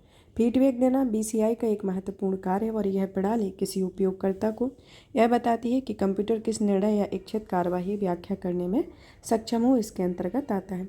अब आता है कि BCI के लिए मस्तिष्क गतिविधि या संकेतों को मापने हेतु उपयोग की जाने वाली अलग अलग तकनीकें निम्नलिखित हैं। इसमें आता है इलेक्ट्रोएन्सेफेलोग्राफी, जो कि सिर पर एक छोटी धातु की डिस्क को लगाकर मस्तिष्क की विद्युतीय गतिविधियों या संकेतों को मापा जाता है। मस्तिष्क की कोशिकाएं विद्युतीय आवेगों के माध्यम से संचार करती हैं और वे हर समय यहाँ की सोते समय भी सक्रिय रहती हैं। फंक्शनल मैग्नेटिक रेजोनेंस इमेजिंग, जो कि इसके तहत तंत्र का तंत्र संबंधी गतिविधि की प्रतिक्रिया में रक्त ऑक्सीजनीकरण और इसके प्रभाव में आए बदलाव का पता लगाया जाता है। इसके मुख्य उपयोग को देखा जाए तो ब्रेन कंप्यूटर इंटरफेस स्वास्थ्य देखभाल में पार्किंसन रोग, मिर्गी और रीढ़ की हड्डी का चोट का इलाज करती है। न्यूरोसाइंस और मस्तिष्क संबंधी अनुसंधान में इसे रियल टाइम में मस्तिष्क के कार्यों, मस्तिष्क से सिग्नल प्राप्त करने वाले हार्डवेयर की कनेक्टिविटी और कार्यप्रणाली का अध्ययन है। जीवन शैली में सुधार में दिव्यांगजनों और वृद्ध लोगों की मदद और संचार प्रौद्योगिकी में मस्तिष्क और बाहरी डिवाइसेज के बीच प्रत्यक्ष संचार होना है।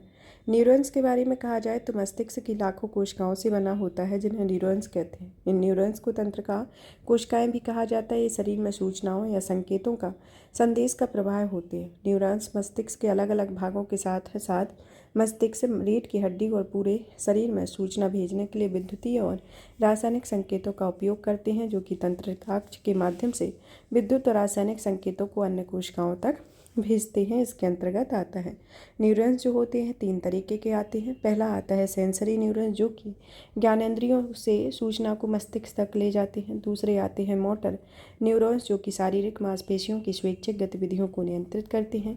तीसरे आते हैं इंटर न्यूरॉन्स, जो कि मस्तिष्क और रीढ़ की हड्डी में पाए जाने वाले न्यूरल मध्यवर्ती होते हैं। अब आता है की और संबंधित घटनाक्रम, जैसे brain electric oscillation signature profile. यह जो प्रोफाइल है इसे P300 या ब्रेन मैपिंग के नाम से भी या ब्रेन फिंगरप्रिंट के नाम से भी जाना जाता है। यह पूछताछ पर एक न्यूरोसाइकोलॉजिकल तरीका होता है, जिसमें किसी व्यक्ति के मस्तिष्क में छिपी जानकारी को प्राप्त करने के लिए इसे डिजाइन किया गया है। यह एक पॉलीग्राफिक टेस्ट से अलग है। ये अलग कैसे है, जैसे कि जब BEOSP मतलब कि brain electric oscillation signature profiling polygraph test से इसलिए अलग है क्योंकि इसमें अभियुक्त से सवाल जवाब नहीं किए जाते और पॉलीग्राफ टेस्ट में शरीर क्रिया विज्ञान के संकेतों का परीक्षण किया जाता है, जिसमें रक्तचाप, स्कंदन, श्वसन, त्वचा की चालकता जैसे संकेतक भी शामिल होते हैं। बायो कंप्यूटर, जो कि शोधकर्ताओं ने एक हाइब्रिड बायो कंप्यूटर बनाया है, आवाज़ पहचानने जैसे कार्यों को कर सकता है। प्रयोगशाला में विकसित मानव मस्तिष्क को इलेक्ट्रॉनिक सेंसर और इनपुट आउटपुट उपकरणों से जोड़कर बायो कंप्यूटर बनाए जाते हैं। ऑर्गन ऑन चिप्स के बारे में। ऑर्गन ऑन चिप्स एक ऐसी प्रणाली होती है जिसमें माइक्रोफ्लूइड चिप्स के अंदर विकसित कृत्रिम और प्राकृतिक लघु ऊतक होते हैं। ये जीवित मानव अंगों की जटिल संरचनाओं कार्यों का दोहराव भी कर सकते हैं। रोगाणुरोधी प्रतिरोध के बारे में। हाल ही में विश्व स्वास्थ्य संगठन ने intensifying the development of the anti bacterium treatment 2023 की रिपोर्ट जारी की है। WHO ने यह report global AMR research and development hub के साथ साझेदारी से जारी की है। इस रिपोर्ट की निगरानी और प्रबंधन करने वाले G7 देशों के लिए है। यह global AMR research and development के हब के बारे में है और यह कुछ देशों, गैर सरकारी दानकर्ता संगठनों और अंतर सरकारी संगठनों के बीच एक साझेदारी होता है जिसे 2018 में शुरू किया गया था। इसका उद्देश्य वन हेल्थ अप्रोच का उपयोग करके वैश्विक स्तर पर AMR से संबंधित रिसर्च एंड डेवलपमेंट में आने वाली चुनौतियों का समाधान करने के उद्देश्य से शुरू किया गया है। वन हेल्थ एक एकीकृत अप्रोच होता है जिसके अंतर्गत मानव और पशु स्वास्थ्य, कृषि, खाद्य प्रणालियों, पर्यावरण संबंधी दिशा में समन्वित कार्यवाही को बढ़ावा देने के लिए दिया जाता है। अब आता है कि रोगाणुरोधी प्रतिरोध के बारे में, जो कि जीवाणु, वायरस, कवक और परजीवी समय के साथ अपने अंदर कुछ तरह के बदलाव करते हैं। इस पर रोगाणुरोधी दवाइयों का कोई असर नहीं होता है। इस स्थिति को AMR कहा जाता है। ये रोगाणुरोधी दवाएं विभिन्न सूक्ष्म जीवों के कारण होने वाली संक्रामक बीमारियों को रोकने और इनके इलाज के लिए उपयोग की जाने वाली दवाएं आती हैं। AMR के लिए उठाए गए कदमों के अंतर्गत आता है कि WHO द्वारा रोगाणुरोधी प्रतिरोध पर वैश्विक कार्य योजना। इस योजना का उद्देश्य प्रभावी और सुरक्षित दवाओं की सहायता से संक्रामक रोगों के सफल उपचार और रोकथाम की निरंतरता सुनिश्चित करना है। AWARE या अवेयर, जो कि एक्सेस वॉच रिजर्व टूल होता है, इससे WHO की आवश्यक दवाओं की सूची के निर्माण हेतु विकसित किया गया है। इसका विकास एंटीबायोटिक के प्रति बढ़ते प्रतिरोध को रोकने और इनके उपयोग को सुरक्षित और अधिक प्रभावी बनाने के लिए किया जाता है। ग्लैंस, जो कि global auto anti microbial resistance and USA surveillance system है, जिसका उद्देश्य AMR की निगरानी को बढ़ावा देना है और इसे 2015 में शुरू किया गया था। सिक्योर प्रोग्राम, जो कि निम्न और मध्यम आय वाले देशों में आवश्यक एंटीबायोटिक दवाओं तक पहुंच का विस्तार करने वाला पहला समर्पित तंत्र है। One health joint plan action, जिसका एजेंडा 2022 से 2026 तक का है, जो कि इस एजेंडे में खाद्य एवं कृषि संगठन, संयुक्त राष्ट्र पर्यावरण कार्यक्रम, विश्व स्वास्थ्य संगठन और विश्व पशु स्वास्थ्य संगठन को संयुक्त रूप से जारी किया गया है। भारत द्वारा उठाए गए कदम में आता है जैसे कि रोगाणु प्रतिरोध की कारक की राष्ट्रीय कार्य योजना, जिसे 2017 में शुरू किया गया था। AMR पर दिल्ली घोषणा पत्र, जो कि अंतर मंत्रालय सहमति के आधार पर तैयार किया गया है। AMR अनुसंधान और अंतर्राष्ट्रीय सहयोग, जो कि इस पहल को चिकित्सा अनुसंधान को बढ़ाने और अंतर्राष्ट्रीय सहयोग के माध्यम से नई दवाओं और औषधियों को विकसित करने के लिए प्रारंभ किया गया है। AMR के लिए गुणवत्तापूर्ण डेटा तैयार करने के लिए राज्य मेडिकल कॉलेजों की प्रयोगशालाओं का राष्ट्रीय AMR निगरानी नेटवर्क स्थापित किया गया। अस्पताल के वार्डों और ICU में एंटीबायोटिक दवाओं के दुरुपयोग एवं अति उपयोग को नियंत्रित करने के लिए एंटीबायोटिक स्टीवार्डशिप प्रोग्राम शुरू किया गया है। एंटीबायोटिक्स के उपयोग पर अंकुश लगाने के लिए 2016 में रेड लाइन अभियान शुरू किया गया है।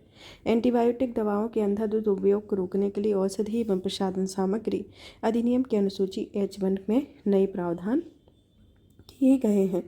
अब आता है इसके अंतर्गत कि बायोफिल्म के बारे में, कि अधिक बायोफिल्म होती क्या है।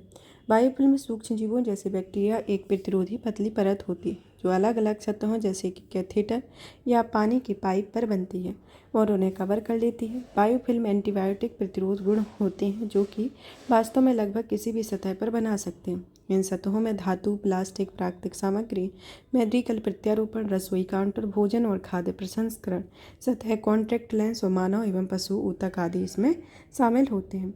गैर संचारी रोग के बारे में। गैर संचारी जो रोग होते हैं, इसके अंतर्गत हाल ही में स्वास्थ्य एवं परिवार कल्याण मंत्रालय ने राष्ट्रीय गैर संचारी रोग रोकथाम और नियंत्रण कार्यक्रम हेतु रणनीतिक परिचालन दिशा निर्देश 2023 से 2030 जारी किए हैं। इन दिशा निर्देशों का उद्देश्य भारत में NCD का प्रबंधन करना है। इस कार्यक्रम के अंतर्गत कुछ पहले स्टार्ट की गई हैं, जिसके अंतर्गत 75 2019-25 की पहल की शुरुआत। इसके तहत प्राथमिक स्वास्थ्य केंद्रों की सहायता से उच्च रक्तचाप और मधुमेह वाले 75 मिलियन लोगों को 2025 तक मानक देखभाल की सुविधा प्रदान करने का लक्ष्य निर्धारित किया गया है। सशक्त पोर्टल, जिसमें 40,000 प्राथमिक स्वास्थ्य देखभाल चिकित्सा अधिकारियों को एनसीडी के लिए मानक उपचार वर्कफ्लो पर प्रशिक्षित करने हेतु शुरू किया गया और यह पहल समुदाय के निकट स्वास्थ्य देखभाल सुविधाएं प्रदान करने के लिए शुरू की गई है। इसके अंतर्गत आता है संचारी और गैर संचारी रोगों के अंतर्गत इनमें अंतर को देखा जाए तो इसका कारण है कि यह अत्यधिक संक्रामक रोगाणु और अन्य वाहक इन रोगों का प्रसार करते हैं और ये गैर संचारी रोग में इन रोगों में रोग के कारणों में एलर्जी, कुपोषण, आंतरिक कारकों द्वारा जनित बीमारी, जीवन शैली और परिवेश में परिवर्तन, असमान कोशिका वृद्धि आदि शामिल हैं। रोग प्रसारक एजेंट में विषाणु, जीवाणु आदि होते हैं और इसमें कोई नहीं आता है। वंशानुक्रम की भूमिका देखा जाए तो इसमें एक पीढ़ी से दूसरी पीढ़ी में रोग प्रसारित नहीं होते हैं और इसमें एक पीढ़ी से दूसरी पीढ़ी में रोग प्रसारित होते हैं। रोग के प्रकार के अंतर्गत संचारी रोगों में बहुत जल्दी विकसित होते हैं और इनमें गंभीर रूप से संक्रमित होते हैं और ये समय के साथ विकसित होते हैं और लंबे समय तक रहते हैं, घातक होते हैं। इनका उपचार संचारी रोगों का परंपरागत तरीके से कारगर हो सकता है, लेकिन गैर संचारी रोगों का उपचार के लिए सर्जरी या विशेष उपचार की आवश्यकता पड़ती है। और संचारी रोगों के अंतर्गत जो उदाहरण है तपेदिक, मलेरिया आते हैं और गैर संचारी रोगों में अल्जाइमर रोग, उच्च रक्तचाप और अस्थमा आदि आते हैं। दिशा निर्देशों के मुख्य बिंदुओं में आता है कि कैंसर, मधुमेह, हृदय रोग और स्ट्रोक की रोकथाम एवं नियंत्रण के लिए राष्ट्रीय कार्यक्रम का नाम बदल दिया गया है और यह नाम अब राष्ट्रीय गैर संचारी रोकथाम और नियंत्रण कार्यक्रम इसका नाम रखा गया है। अब आता है कि गैर संचारी रोगों के बारे में। गैर संचारी रोग जो हैं वह स्थायी रोग के रूप में जाने जाते हैं और ये रोग लंबे समय तक बने रहते हैं और ये कई कारकों के चलते उत्पन्न होते हैं, जैसे आनुवांशिक, शारीरिक, परिवेश और व्यवहार संबंधी कारक होते हैं। गैर संचारी रोग में हृदय संबंधी रोग, कैंसर, चिरकालिक श्वसन रोग, मधुमेह आता है जिसमें उच्च रक्तचाप, मोटापा आदि भी शामिल होता है। इसमें शुरू की गई पहलों में आता है एनसीडी की रोकथाम और नियंत्रण के लिए राष्ट्रीय कार्य योजना और निगरानी फ्रेमवर्क, जिसका उद्देश्य वैश्विक स्तर पर एनसीडी के कारण होने वाली असामयिक मौतों की संख्या में 2025 तक 25% की कमी लाना है। और शारीरिक गतिविधि में सुधार के लिए युवा मामले और खेल मंत्रालय द्वारा फिट इंडिया अभियान चलाया जा रहा है। ट्यूबरकुलोसिस के बारे में। ट्यूबरकुलोसिस जो है वह विश्व स्वास्थ्य संगठन ने ग्लोबल ट्यूबरकुलोसिस रिपोर्ट 2023 जारी की है। ट्यूबरकुलोसिस टीबी रोग माइक्रोबैक्टीरियम ट्यूबरकुलोसिस के कारण होता है। यह आमतौर पर फेफड़ों को प्रभावित करता है। टीबी रोग शरीर के अन्य हिस्सों को भी प्रभावित करता है, जिसे एक्स्ट्रा पल्मोनरी टीबी कहा जाता है। एक्स्ट्रा पल्मोनरी टीबी के प्रकारों में gastrointestinal TB, skeletal TB, liver TB आदि शामिल है। टीबी के इलाज के लिए सबसे आम दवाओं में आइसोनियाजिड, रिफेम्पिन, एथेम्ब्यूटोल, पाइराज़िनामाइड आदि शामिल है। वर्तमान में टीबी की रोकथाम के लिए लाइसेंस प्राप्त एकमात्र टीका बेसिल कैलमेट गुएलिन या बीसीजी होता है। यह दवा एक्स्ट्रा पल्मोनरी टीबी के इलाज के लिए तो कारगर है, लेकिन पल्मोनरी टीबी के लिए नहीं होती है। अब आता है इसके अंतर्गत दवा प्रतिरोधी टीबी के बारे में, जो कि मल्टी ड्रग रेजिस्टेंस टीबी होती है, जिसमें टीबी बैक्टीरिया कम से कम आइसोनियाजिड और रिफेम्पिसिन दवाओं के खिलाफ प्रतिरोध विकसित कर लेता है, जिसमें मरीज पर इन दवाओं का असर नहीं होता है। एक्सटेंसिबल ड्रग रेजिस्टेंस ट्यूबरकुलोसिस, जिसमें टीबी बैक्टीरिया, आइसोनियाजिड और रिफेम्पिसिन दवाओं के साथ साथ कोई भी फ्लोरोक्विनिन दवा और सेकेंड लाइन उपचार हेतु 3 इंजेक्शन वाली दवाओं में से एक के खिलाफ प्रतिरोध विकसित होता है।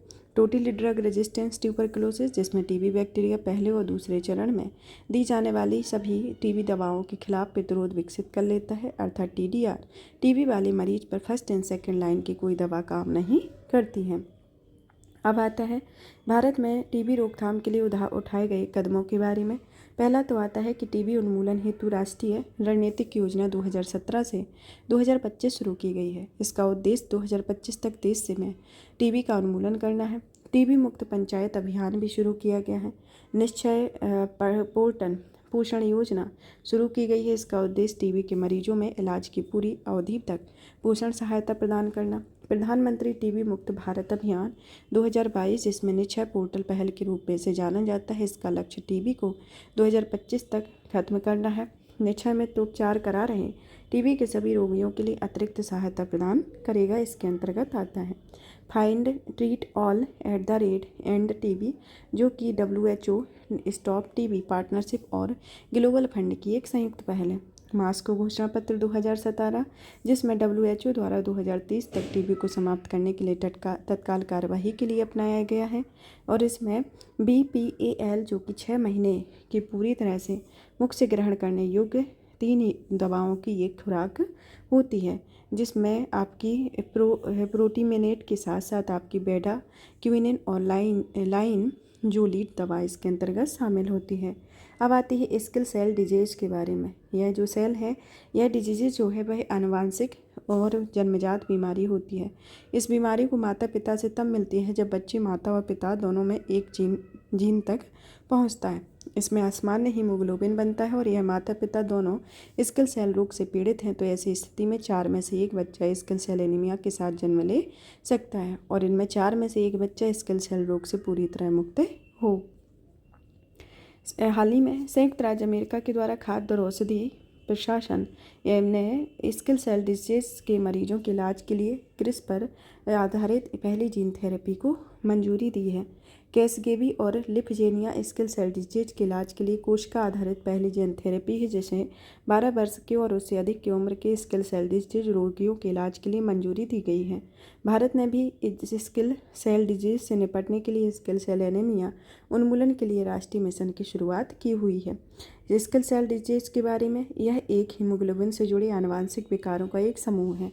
यह हमारे शरीर में ऑक्सीजन के परिवहन को प्रभावित करता है। इस रोग में लाल रक्त कोशिकाओं के आकार में परिवर्तन होता है, जो कि कोशिका को एक साधारण डोनेट के आकार में परिवर्तित होकर अर्धचंद्राकार या दरांती के आकार में बन जाता है। आकार में परिवर्तन के कारण कोशिकाओं में लोचकता कम हो जाती है। इससे लघु रक्त वाहिकाओं के अवरुद्ध होने का खतरा बढ़ जाता है, जिससे शरीर में रक्त के प्रवाह में बाधा आती है। अब आता है इसके लक्षण को देखा जाए तो इसमें यकृत प्लीहा का बढ़ना पीलिया और यकृत होता है और भारत में जनजातीय आबादी में यह बीमारी बड़ी समस्या बनी हुई है। अब आता है इसके अंतर्गत की राष्ट्रीय सिकल सेल एनीमिया उन्मूलन मिशन के बारे में। इसे का उद्देश्य 2047 तक सिकल सेल के आनुवांशिक प्रसार को समाप्त करना है।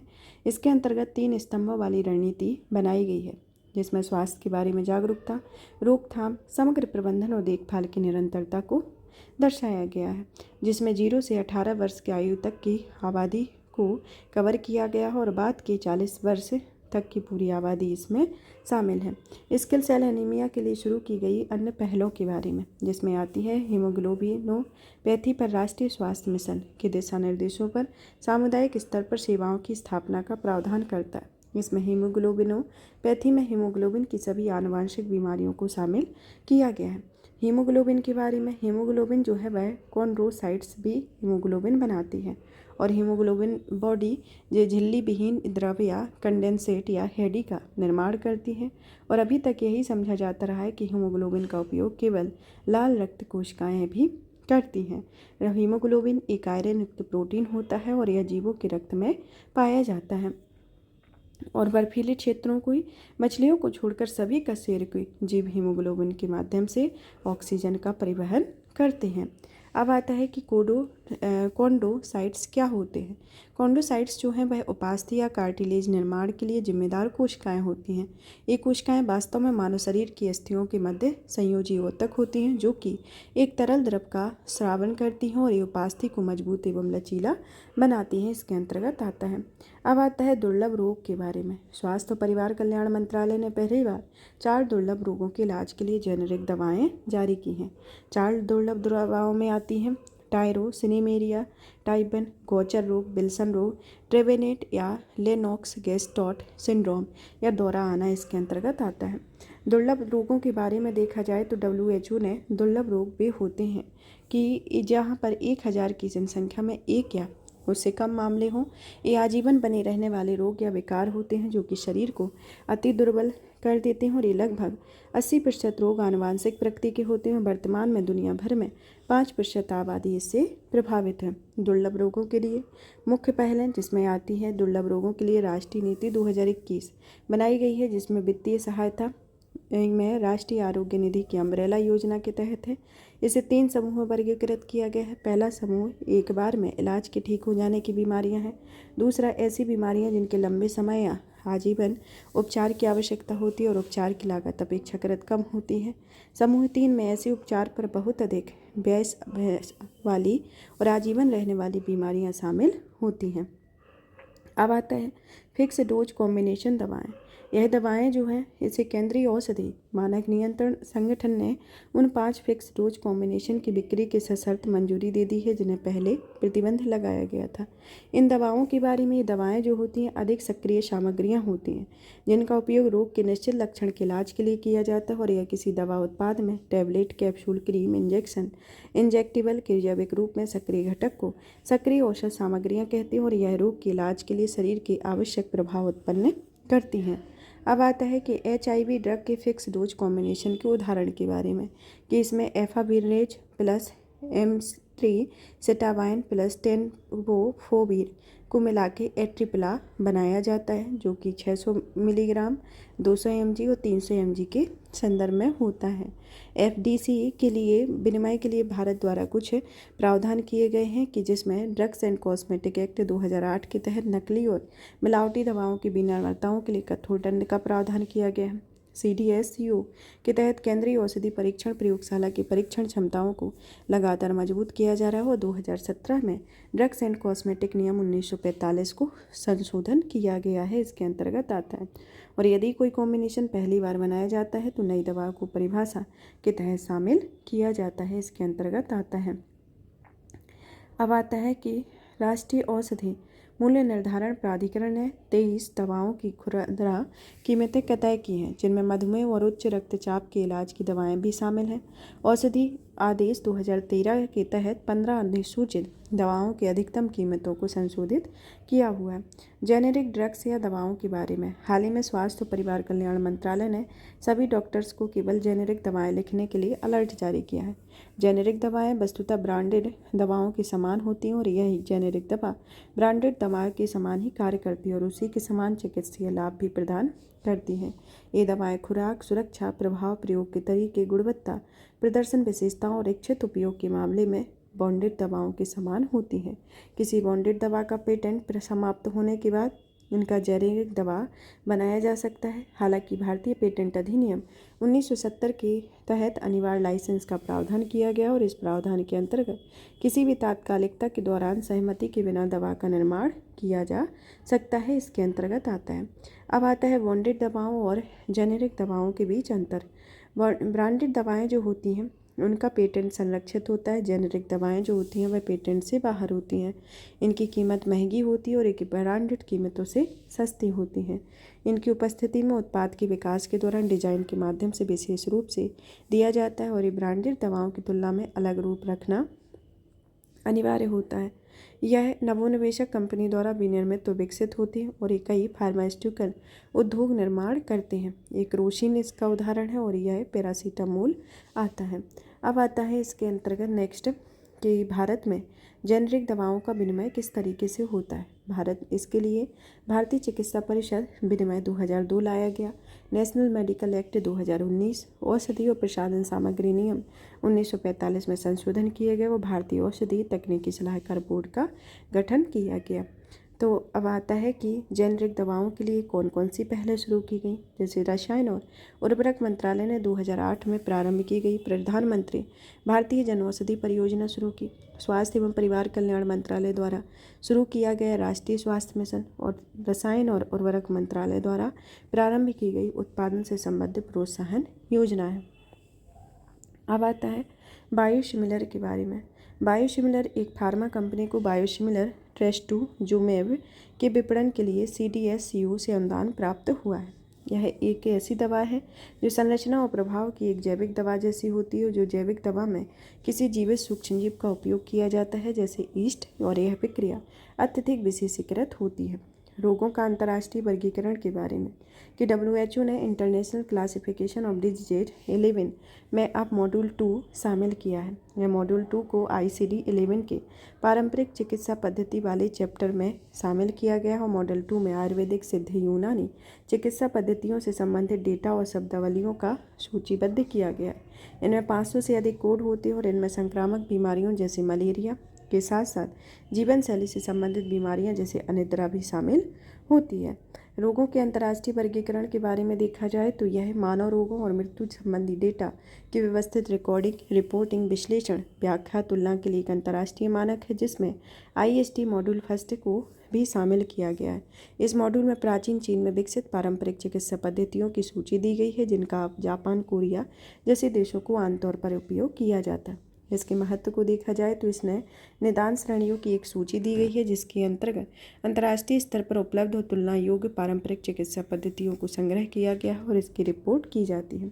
पारंपरिक चिकित्सा के बारे में यह उन ज्ञान, कौशल और पद्धतियों का योग होता है जो कि देशज और अलग अलग संस्कृतियों के लोग सेहतमंद बने रहने और शारीरिक और मानसिक बीमारी के निदान एवं उपचार के लिए पीढ़ियों से उपयोग करते हैं। नेशनल आयुष मोबिलिटी एवं standardise technologies electronic portal.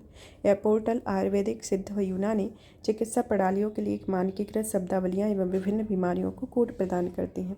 Ayush स्वास्थ्य सूचना प्रबंधन प्रणाली जो कि स्वास्थ्य देखभाल, वितरण प्रणालियों और रोगियों की देखभाल से संबंधित सभी कार्यों के लिए प्रभावी ढंग से प्रबंधित करने के लिए एक व्यापक सूचना प्रौद्योगिकी मंच है। गुजरात घोषणा पत्र जो कि यह प्रथम WHO पारंपरिक चिकित्सा वैश्विक शिखर सम्मेलन 2023 का एक आउटकम डॉक्यूमेंट होता है। अब आता है फूड फोर्टिफिकेशन। फूड फोर्टिफिकेशन भारतीय खाद्य सुरक्षा और मानक प्राधिकरण ने खाद्य सुरक्षा और मानक संशोधित अधिनियम का मसौदा 2011 के प्रावधानों के तहत लागू किया है। खाद्य सुरक्षा और मानक अधिनियम 2016-6 के तहत यह सूचित किया गया है। अब यह फोर्टिफाइड चावल के दानों के निर्माण के लिए सूक्ष्म पोषक तत्वों की मात्रा से संबंधित इन संशोधन विनियमों के प्रावधानों को लागू किया गया है। इन सूक्ष्म पोषक तत्वों में iron, vitamin B9, vitamin B12 शामिल होता है। फोर्टिफिकेशन के बारे में जो कि एक खाद्य पदार्थों या मसालों में एक या अधिक सूक्ष्म पोषक तत्वों की मात्रा को कृत्रिम रूप से बढ़ाने की क्रिया को फोर्टिफिकेशन कहा जाता है। यह खाद्य सुरक्षा मानक विनिमय 2018 के तहत विनियमित किया गया। राइस फोर्टिफिकेशन के बारे में इससे तात्पर्य सामान्य चावल जो कि 1:100 के अनुपात में FRK मिलाने से होता है। SSAI निर्धारित सूक्ष्म पोषक तत्वों जैसे आयरन, फॉलिक एसिड और विटामिन B12 से युक्त होता है। भारत में फोर्टिफिकेशन के लिए एस्ट्रोजन तकनीक का उपयोग किया गया और इस तकनीक में मिल्ड राइस को चूर्णित किया जाता है और उन्हें विटामिन और खनिजों वाले पूर्ण मिश्रण के साथ मिलाया जाता है। अब आता है कि इसके अंतर्गत कुछ पहले शुरुआत की हैं जैसे कि सक्षम आंगनवाड़ी एवं पोषण 2.0 योजना के तहत फोर्टिफाइड चावल का वितरण किया जा रहा है। सार्वजनिक वितरण प्रणाली के अंतर्गत भी चावल के फोर्टिफिकेशन और उनके वितरण के अन्य प्रायोगिक योजना आदि इसके अंतर्गत आते हैं। फोर्टिफाइड खाद्य पदार्थों की पहचान के लिए FSSAI ने +F लोगो भी जारी किया हुआ है। बायो फोर्टिफिकेशन जो है वह खाद्य फसलों में पोषक तत्वों की ब्रीडिंग की एक प्रक्रिया होती है जिसमें कृषि पद्धतियों शामिल होती हैं। पारंपरिक ब्रीडिंग और जैव प्रौद्योगिकी आधारित विधियों आदि होती हैं। यह फोर्टिफिकेशन से इस मायने से कुछ अलग है क्योंकि यह फोर्टिफिकेशन फसल कटाई के बाद की एक विधि होती है। अल्ट्रा प्रोसेस्ड खाद्य पदार्थ जो कि अधिकतर अल्ट्रा प्रोसेस्ड खाद्य पदार्थ विविध खाद्य पदार्थों से प्राप्त वसा, स्टार्च, अतिरिक्त शर्करा और हाइड्रोजनीकृत वसा से बने होते हैं। यह कम शारीरिक गतिविधियां होने तथा UPF की अधिक खपत से मोटापा, मधुमेह, हृदय रोग जैसी बीमारियां होने का खतरा बढ़ सकता है। ट्रांस फैट के बारे में ट्रांस फैट जो है जिसे देश अब विश्व स्तर पर या विश्व स्वास्थ्य संगठन के trans fat elimination validation programme के तहत आवेदन कर सकता है। ट्रांस फैट एक प्रकार का वनस्पति तेलों से उत्पादित असंतृप्त वसा होता है। इसे आमतौर पर मार्जरीन या कृत्रिम मक्खन और व्यावसायिक रूप से बेक किए गए तले हुए खाद्य पदार्थों का निर्माण का उपयोग किया जाता है। ट्रांस फैट को 2 तरीके से होता है। पहला आता है प्राकृतिक रूप से उपलब्ध ट्रांस फैट और दूसरा आता है औद्योगिक रूप से उत्पादित ट्रांस फैट। प्राकृतिक रूप से उपलब्ध ट्रांस फैट कुछ डेयरी और मांस उत्पादों में ये प्राकृतिक रूप से पाए जाते हैं। औद्योगिक रूप से उत्पादित ट्रांस फैट में वनस्पति तेलों के हाइड्रोजन मिलाकर उन्हें अधिक ठोस बनाया जाता है और यह डिब्बाबंद खाद्य पदार्थ, बेक किए गए खाद्य पदार्थ, खाना पकाने के लिए तेल और स्प्रेड में या जैसे कि पीनट बटर आदि में, जैम में इसका उपयोग किया जाता है। ट्रांस फैट लोगों में होने वाला एक गैर संचारी रोग का प्रमुख कारण होता है। TFA को विनियमित करने के लिए उठाए गए कदमों में आता है कि WHO के द्वारा 2023 तक विश्व को खाद्य ट्रांस फैट मुक्त बनाने के लिए रिप्लेस रणनीति अपनाई है। FSSAI के द्वारा खाद्य निर्माताओं के लिए पोषण संबंधी लेबल पर TFA की मात्रा का उल्लेख करना अनिवार्य कर दिया है। FSSAI का eat right India movement trans fat से युक्त खाद्य पदार्थों के सेवन को हतोत्साहित कर रहा है। ट्रांस फैट को 2% कम करने का संकल्प ट्रांस फैट मुक्त लोगों आदि होता है। अब आता है कि प्रोटीन बाइंडेड के बारे में। यह एक बाइंडर्स जो है वह FSSAI के द्वारा स्पष्ट किया है कि डेयरी उत्पादों में प्रोटीन बाइंडर्स या किसी भी अन्य एडिक्टिव को मिलाने की अनुमति नहीं होती है। प्रोटीन बाइंडर जैविक अनुसंधान अभिकर्मक होता है जो कि नए उत्पाद खाद्य उत्पादों की एक विस्तृत श्रृंखला के निर्माण के लिए एक विशेष लक्षित प्रोटीन से आबद्ध होता है। यह उत्पाद के प्रदर्शन को बढ़ाया घटा सकती है और इसमें प्रोटीन बॉन्ड को पचाने की क्षमता प्रभावित होती है और इस प्रकार यह दूध में पाए जाने वाले प्रोटीन की जैविक और पौष्टिक वैल्यू को प्रभावित कर सकती है। मिल्क प्रोटीन जो कि आवश्यक अमीनो एसिड का एक अच्छा स्रोत होता है।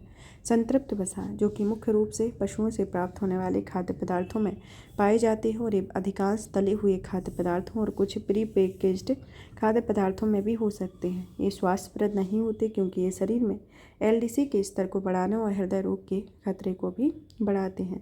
नॉन शुगर स्वीटनर्स के बारे में WHO की अंतर्राष्ट्रीय कैंसर अनुसंधान एजेंसी ने आमतौर पर इस्तेमाल होने वाले नॉन शुगर स्वीटनर एस्पार्टेम को संभवतः मनुष्यों के लिए एक कैंसरकारी तत्व के रूप में वर्गीकृत किया। इसमें बहुत कम या शून्य कैलोरी होती है और हालांकि ये अधिक कैलोरी वाली सामान्य चीनी और फलों के रस के सांद्रण की तुलना में प्रति ग्राम अधिक मिठास पैदा करती हैं। इन्हें कम कैलोरी वाले स्वीटनर्स और कृत्रिम स्वीटनर्स आदि के रूप में संदर्भित किया गया है और इसका उपयोग खाद्य पदार्थों के फ्लेवर बढ़ाने के लिए किया जाता है। भारत में कृत्रिम मिठास स्वीटनर्स के लिए उपयोग किए गए पदार्थों के दिशा निर्देश दिए गए हैं कि यह खाद्य सुरक्षा और मानक विनिमय 2011 के तहत FSSAI ने भारत में खाद्य पदार्थों में कृत्रिम मिठास पैदा करने के लिए सैकरिन, सोडियम एस्पार्टेम, सल्फेम, पोटेशियम सुक्रालेज, न्यूटेम जैसे कई खाद्य पदार्थों को उपयोग के लिए मंजूरी दे दी है। अब आता है अलग अलग प्रकार के नॉन शुगर स्वीटनर्स के बारे में, जैसे एस्पार्टेम जो कि डाइपेप्टाइड का मिथाइल एस्टर है। जिसे मुख्य रूप पर इसमें 2 अमीनो एसिड से बना होता है जिसमें एस्पार्टिक एसिड और फेनिल एलानिन होता है। यह हेटेरोडिमर G प्रोटीन कपल्ड रिसेप्टर से बंधन बनाता है और यह मनुष्यों को मिठास का अनुभव कराता है। ऐसे सल्फेम के इसका निर्माण एसिटिक एसिड से किया जाता है। इसका उपयोग कई गैर संचारी उत्पादों में किया जाता है। नियोटोम जो कि एस्पार्टेम में तैयार किया जाता है और इसका उपयोग सामान्य रूप से खाद्य पदार्थों में स्वीटनर और उनके फ्लेवर को बढ़ाने के लिए किया जाता है।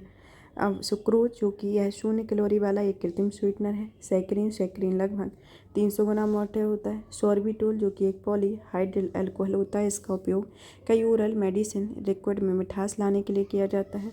मोंक फ्रूट या लूहानगो या सिरिट या ग्रोसबेनोरी जो कि दक्षिणी चीन के स्थानीय पादप प्रजाति के फलों से बनाया जाता है। सामान्यतः इसमें चीनी 100 से 250 गुना अधिक मीठा होता है। स्टीबियोल ग्लाइकोसाइड जो कि दक्षिण अमेरिका के कुछ भागों में पाए जाने वाले पौधे स्टीबिया रिबाउडियाना बल्टोनी की पत्तियों से प्राप्त किया जाता है।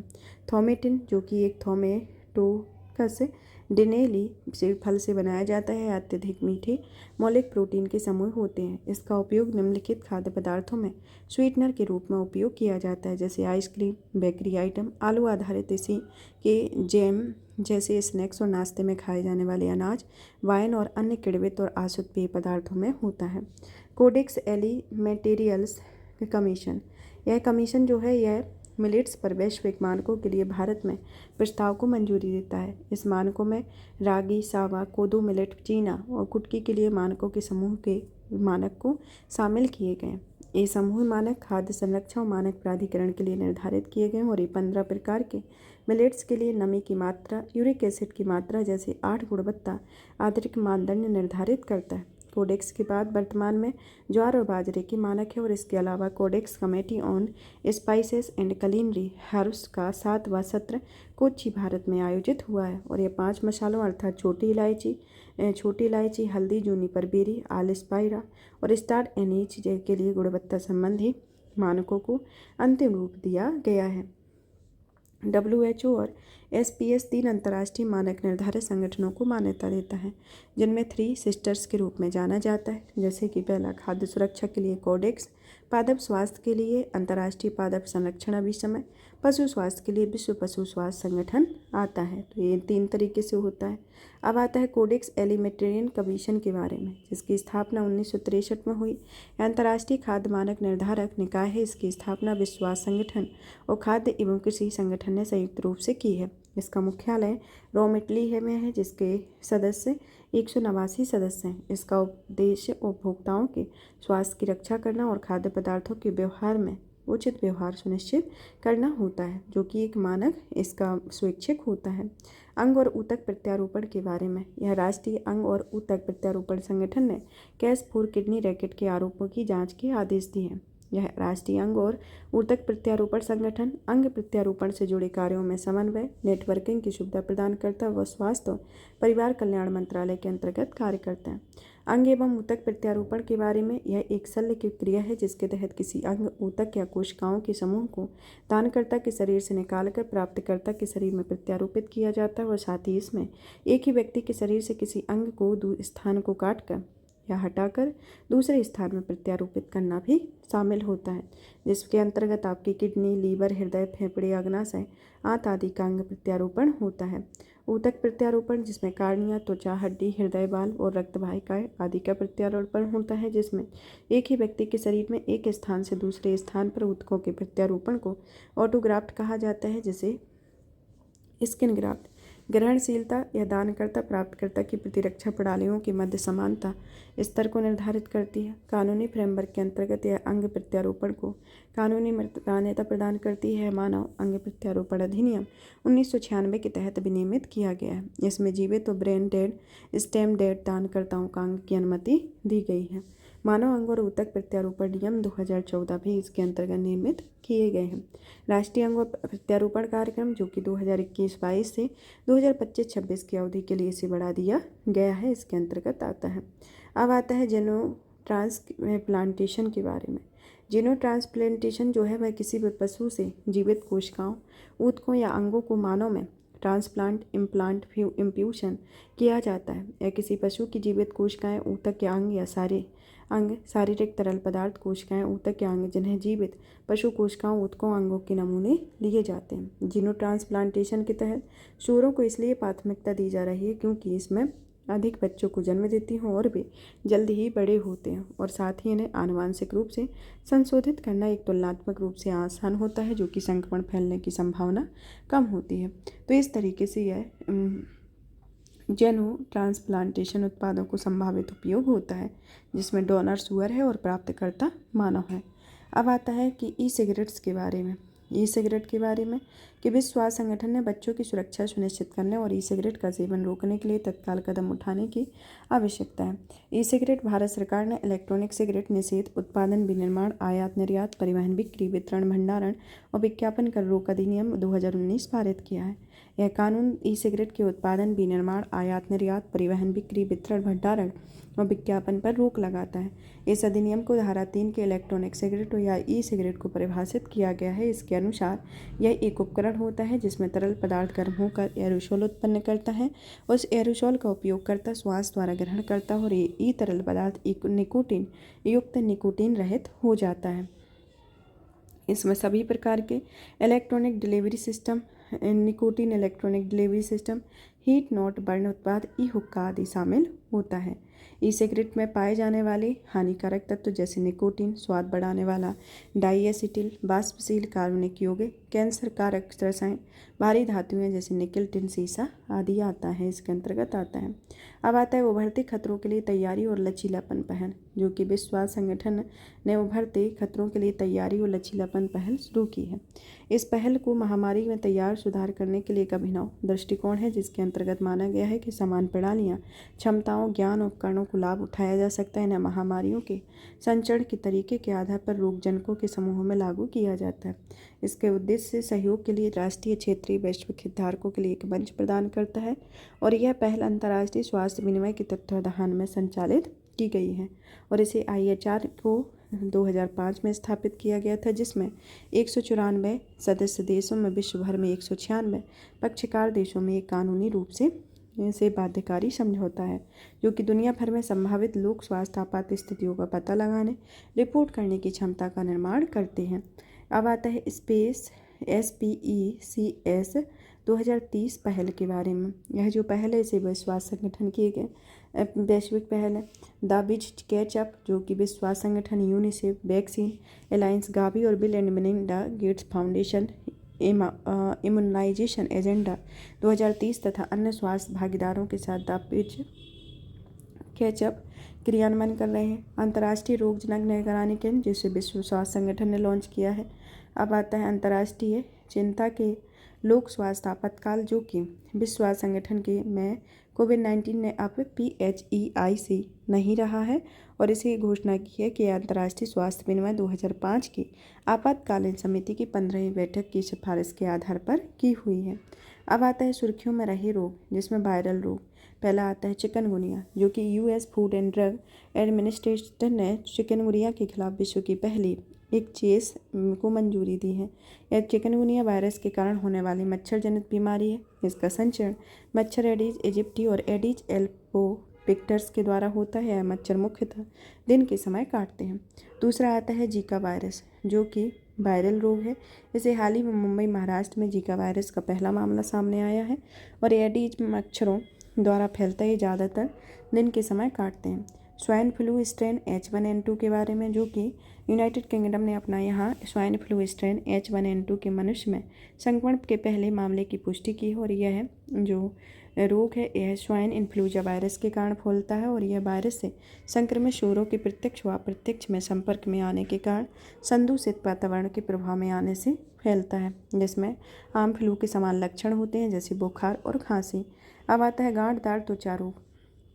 मेघालय में गांठदार त्वचा रोग से 100 से अधिक गायों की मृत्यु हो चुकी है और यह एक संक्रामक वायरल रोग है, जिसे मुख्य रूप से मवेशियों को प्रभावित करता है और इस रोग में मवेशी में बुखार, त्वचा पर गांठें आदि जैसे लक्षण दिखाई देते हैं और कभी कभी मवेशी की मृत्यु भी हो जाती है। हेपेटाइटिस सी, जो कि विश्व स्वास्थ्य संगठन के अनुसार मिस्र हेपेटाइटिस सी के उन्मूलन की राह पर गोल्ड टियर का दर्जा हासिल करने वाला विश्व का पहला देश बन गया है। हेपेटाइटिस सी एक वायरल संक्रमण है और यह लीवर को प्रभावित करता है। अब आता है निपाह वायरस, जो कि केरल में निपाह वायरस का प्रकोप देखा गया। निपाह एक प्रकार का जूनोटिक वायरस है। यह जानवरों में मनुष्यों से फैलता है और यह दूषित भोजन के सेवन से सीधे मानव से मानव के बीच में फैलता है। टेरोपोडिड कुल के फलाहारी चमगादड़ टेरोपस जीनस निपाह वायरस के प्राकृतिक होस्ट होते हैं। अब आता है एवियन इन्फ्लुएंजा H9N2 वायरस। यह केंद्रीय स्वास्थ्य मंत्रालय के अनुसार वह चीन के H9N2 के कथित संक्रामक प्रमुख पर बारीकी से नज़र रख रहा है। यह वायरस का एक उप प्रकार है। ह्यूमन इन्फ्लुएंजा के साथ साथ बर्ड फ्लू का कारण भी बनता है और H1N1 फ्लू एक प्रकार का इन्फ्लुएंजा ए का वायरस होता है। सुर्खी में रहे अन्य रोग, जैसे अधिसूचित रोग या नोटिफेबल रोग। यह रोग ऐसे रोग होते हैं जिसके तहत सरकारी अधिकारियों को कानूनी रूप से उस रोग के बारे में सूचित करना आवश्यक होता है। विश्व स्वास्थ्य संगठन के अंतर्राष्ट्रीय स्वास्थ्य विनिमय 1969 के तहत उसके रोग की सूचना देने की आवश्यकता है, क्योंकि इसमें WHO के रोग की वैश्विक निगरानी और सलाहकार भूमिका निभाने में मदद करता है। अब आता है हाथी पांव या लसिका फाइलेरिया, जो कि स्वास्थ्य एवं परिवार कल्याण मंत्रालय के द्वारा 2027 तक LF या लसिका फाइलेरिया को खत्म करने के लिए मास ड्रग एडमिनिस्ट्रेशन पहल के दूसरे चरण का उद्घाटन किया है। यह जो रोग है इसे अपेक्षित उष्णकटिबंधीय रोग कहा जाता है और इसे सामान्यतः हाथी पाँव या एलिफेंटिएसिस के नाम से भी जाना जाता है। उपेक्षित उष्णकटिबंधीय रोग, यह जो रोग है WHO ने नोमा बीमारी को NDT के रूप में वर्गीकृत किया है। नोमा मुंह और चेहरे पर गंभीर गैंग्रेन जैसा रोग होता है। मुख्य रूप से कुपोषण से पीड़ित 2 से 6 वर्ष की आयु के बच्चों को प्रभावित करता है और ऐसे बच्चे अत्यधिक गरीबी से जीवन बसर कर रहे होते हैं तथा खराब ओरल हेल्थ वाले होते हैं। इस रोग में सर्वाधिक मामले अफ्रीका महाद्वीप में मिलते हैं। मुख्य अवधारणाएं। मुख्य अवधारणाओं के संदर्भ में कुछ शब्दावलियां जैसे फेज थेरेपी। एक अध्ययन के अनुसार लोग एंटीबायोटिक दवाओं के विकल्प के रूप में बैक्टीरिया मारने वाले वायरस का उपयोग को स्वीकार कर रहे हैं। फेज थेरेपी में बैक्टीरिया संक्रमण का इलाज करने के लिए फेज का उपयोग किया जाता है। बैक्टीरियोफेज या फेज ऐसे वायरस होते हैं जो केवल बैक्टीरियल कोशिकाओं को संक्रमित करते हैं और उन्हीं कोशिकाओं में अपने प्रतिरूप बनाते हैं। मैक्रोफेज के बारे में, जो कि कैंसर सेल के अध्ययन के अनुसार फेफड़ों में पाए जाने वाले वृद्ध हो रहे मैक्रोफेज से ट्यूमर के विकास को बढ़ावा मिलता है। यह वृद्ध होती कोशिकाएं नष्ट नहीं होती और इन्हें आमतौर पर शरीर से समाप्त नहीं होता और इस शरीर में बनी रहकर ऊतकों के निर्माण कर सकती हैं, जिन्हें ज़ॉम्बी कोशिकाएं भी कहा जाता है। Nuclear medicine. न्यूक्लियर मेडिसिन जो है, रूस ने न्यूक्लियर मेडिसिन में ब्रिक्स देशों के सहयोग के लिए एक पहल शुरू की है। न्यूक्लियर मेडिसिन एक विशिष्ट चिकित्सा पद्धति होती है। शरीर की कार्यप्रणाली की जांच करने तथा रोग का निदान करने और उपचार करने के लिए रेडियो एक्टिव प्रेशर का उपयोग करती है। अब आता है हेला कोशिकाएँ। हेला कोशिकाएँ जो है वह 1953 में इसे सफलतापूर्वक क्लोन की जाने वाली पहली मानव कोशिकाएँ। ये कोशिकाएँ कभी भी जीर्णता के स्तर पर नहीं पहुँचती हैं क्योंकि उत्परिवर्तन के कारण इस कोशिका में विभाजित हो रहने की क्षमता हासिल कर ली है। इनके महत्व को देखा जाए तो यह विकिरण के प्रभाव को परीक्षण करने, सौंदर्य प्रसाधन सामग्री के निर्माण में, जीन मैपिंग में और मानव रोगों के अध्ययन में इसका उपयोग किया जाता है। सर्ववेक वैक्सीन, जो कि एक लेसेंट ऑन्कोलॉजी में प्रकाशित एक अध्ययन के अनुसार सर्ववेक वैक्सीन ने मर्क की गार्डासिल वैक्सीन के बराबर प्रतिरक्षा प्रक्रिया उत्पन्न की है। सर्ववेक वैक्सीन को सीरम इंस्टीट्यूट ऑफ इंडिया ने विकसित किया है। यह वैक्सीन भारत की पहली स्वदेशी क्वाड्रिवेलेंट ह्यूमन पॉपिलोमा वायरस वैक्सीन होती है, जो कि सर्वाइकल कैंसर और HPV से संबंधित अन्य प्रकार के कैंसर की रोकथाम के लिए विकसित की गई है। सर्वाइकल कैंसर की बड़ी वजह HPV है, जो कि यौन संचालित संक्रमण होता है। इनवर्स वैक्सीन, जो कि शोधकर्ताओं ने शिकागो यूनिवर्सिटी में 100 प्रतिरक्षी बीमारियों की रोकथाम के लिए इनवर्स वैक्सीन विकसित की है। 100 प्रतिरक्षी बीमारियों की प्रतिरक्षा प्रणाली स्वस्थ ऊतकों पर हमला करती है और सोरियाटिक रोग एक ऐसी बीमारी है। इनवर्स वैक्सीन की कार्यप्रणाली में यह एक लीवर के एक विशेष गुण का उपयोग करके प्रतिरक्षा प्रणाली के विशिष्ट गुण को भूल जाने में सक्षम बनाती है और इस तरह यह स्वाभाविक रूप से कुछ अणुओं को शरीर में गैर हानिकारक के रूप में चिन्हित करती है और इस प्रकार ये प्रतिरक्षा प्रणाली में हमलों से बचाती है।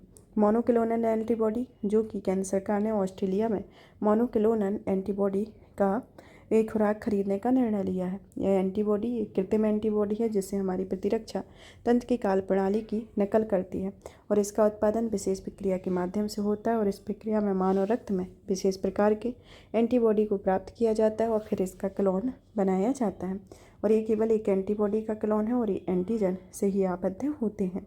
अब आता है optical tweezers. Raman research institute के शोधकर्ताओं ने ऑप्टिकल ट्वीजर्स का उपयोग करके लेपोनाइट की संरचनात्मक विवरणों का अध्ययन करने का प्रयास किया हुआ है। लेपोनाइट एक कृत्रिम मृत्तिका होती है। यह रमन रिसर्च इंस्टीट्यूट विज्ञान और प्रौद्योगिकी विभाग द्वारा वित्त पोषित एक स्वायत्त संस्थान है। इसे ऑप्टिकल ट्वीजर्स एक प्रकार का वैज्ञानिक उपकरण होता है जो ट्वीजर्स के समान है। माइक्रोस्कोपिंग और सब माइक्रोस्कोपिंग ऑब्जेक्ट्स जैसे परमाणुओं, नैनोकणों और बूंदों को होल्ड और मूव करने के लिए अत्यधिक फोकस्ड लेजर बीम का उपयोग किया जाता है और 2018 में ऑप्टिकल ट्वीजर्स का शोध कार्य के लिए ऑर्थर एस्किन को भौतिकी में नोबेल पुरस्कार से सम्मानित किया गया था। यहाँ पर आपके इसके 2 मेजर टॉपिक आज की क्लास में कंप्लीट हुए। पार्ट फर्स्ट में आपके 2 मेजर टॉपिक कंप्लीट किए गए थे, तो आपके 4 मेजर टॉपिक इसके अंतर्गत कंप्लीट हो गए हैं। नेक्स्ट क्लास में नेक्स्ट टॉपिक को कवर किया जाएगा। तब तक आप इस सेशन को ज़्यादा से ज़्यादा शेयर करें, वीडियो को लाइक करें, चैनल को सब्सक्राइब करें और PDF प्राप्त करने के लिए आप हमारे Telegram channel UPSC PSC with Diksha को ज्वाइन कर सकते हैं, जहां पर आपको PDF प्राप्त होगी। धन्यवाद।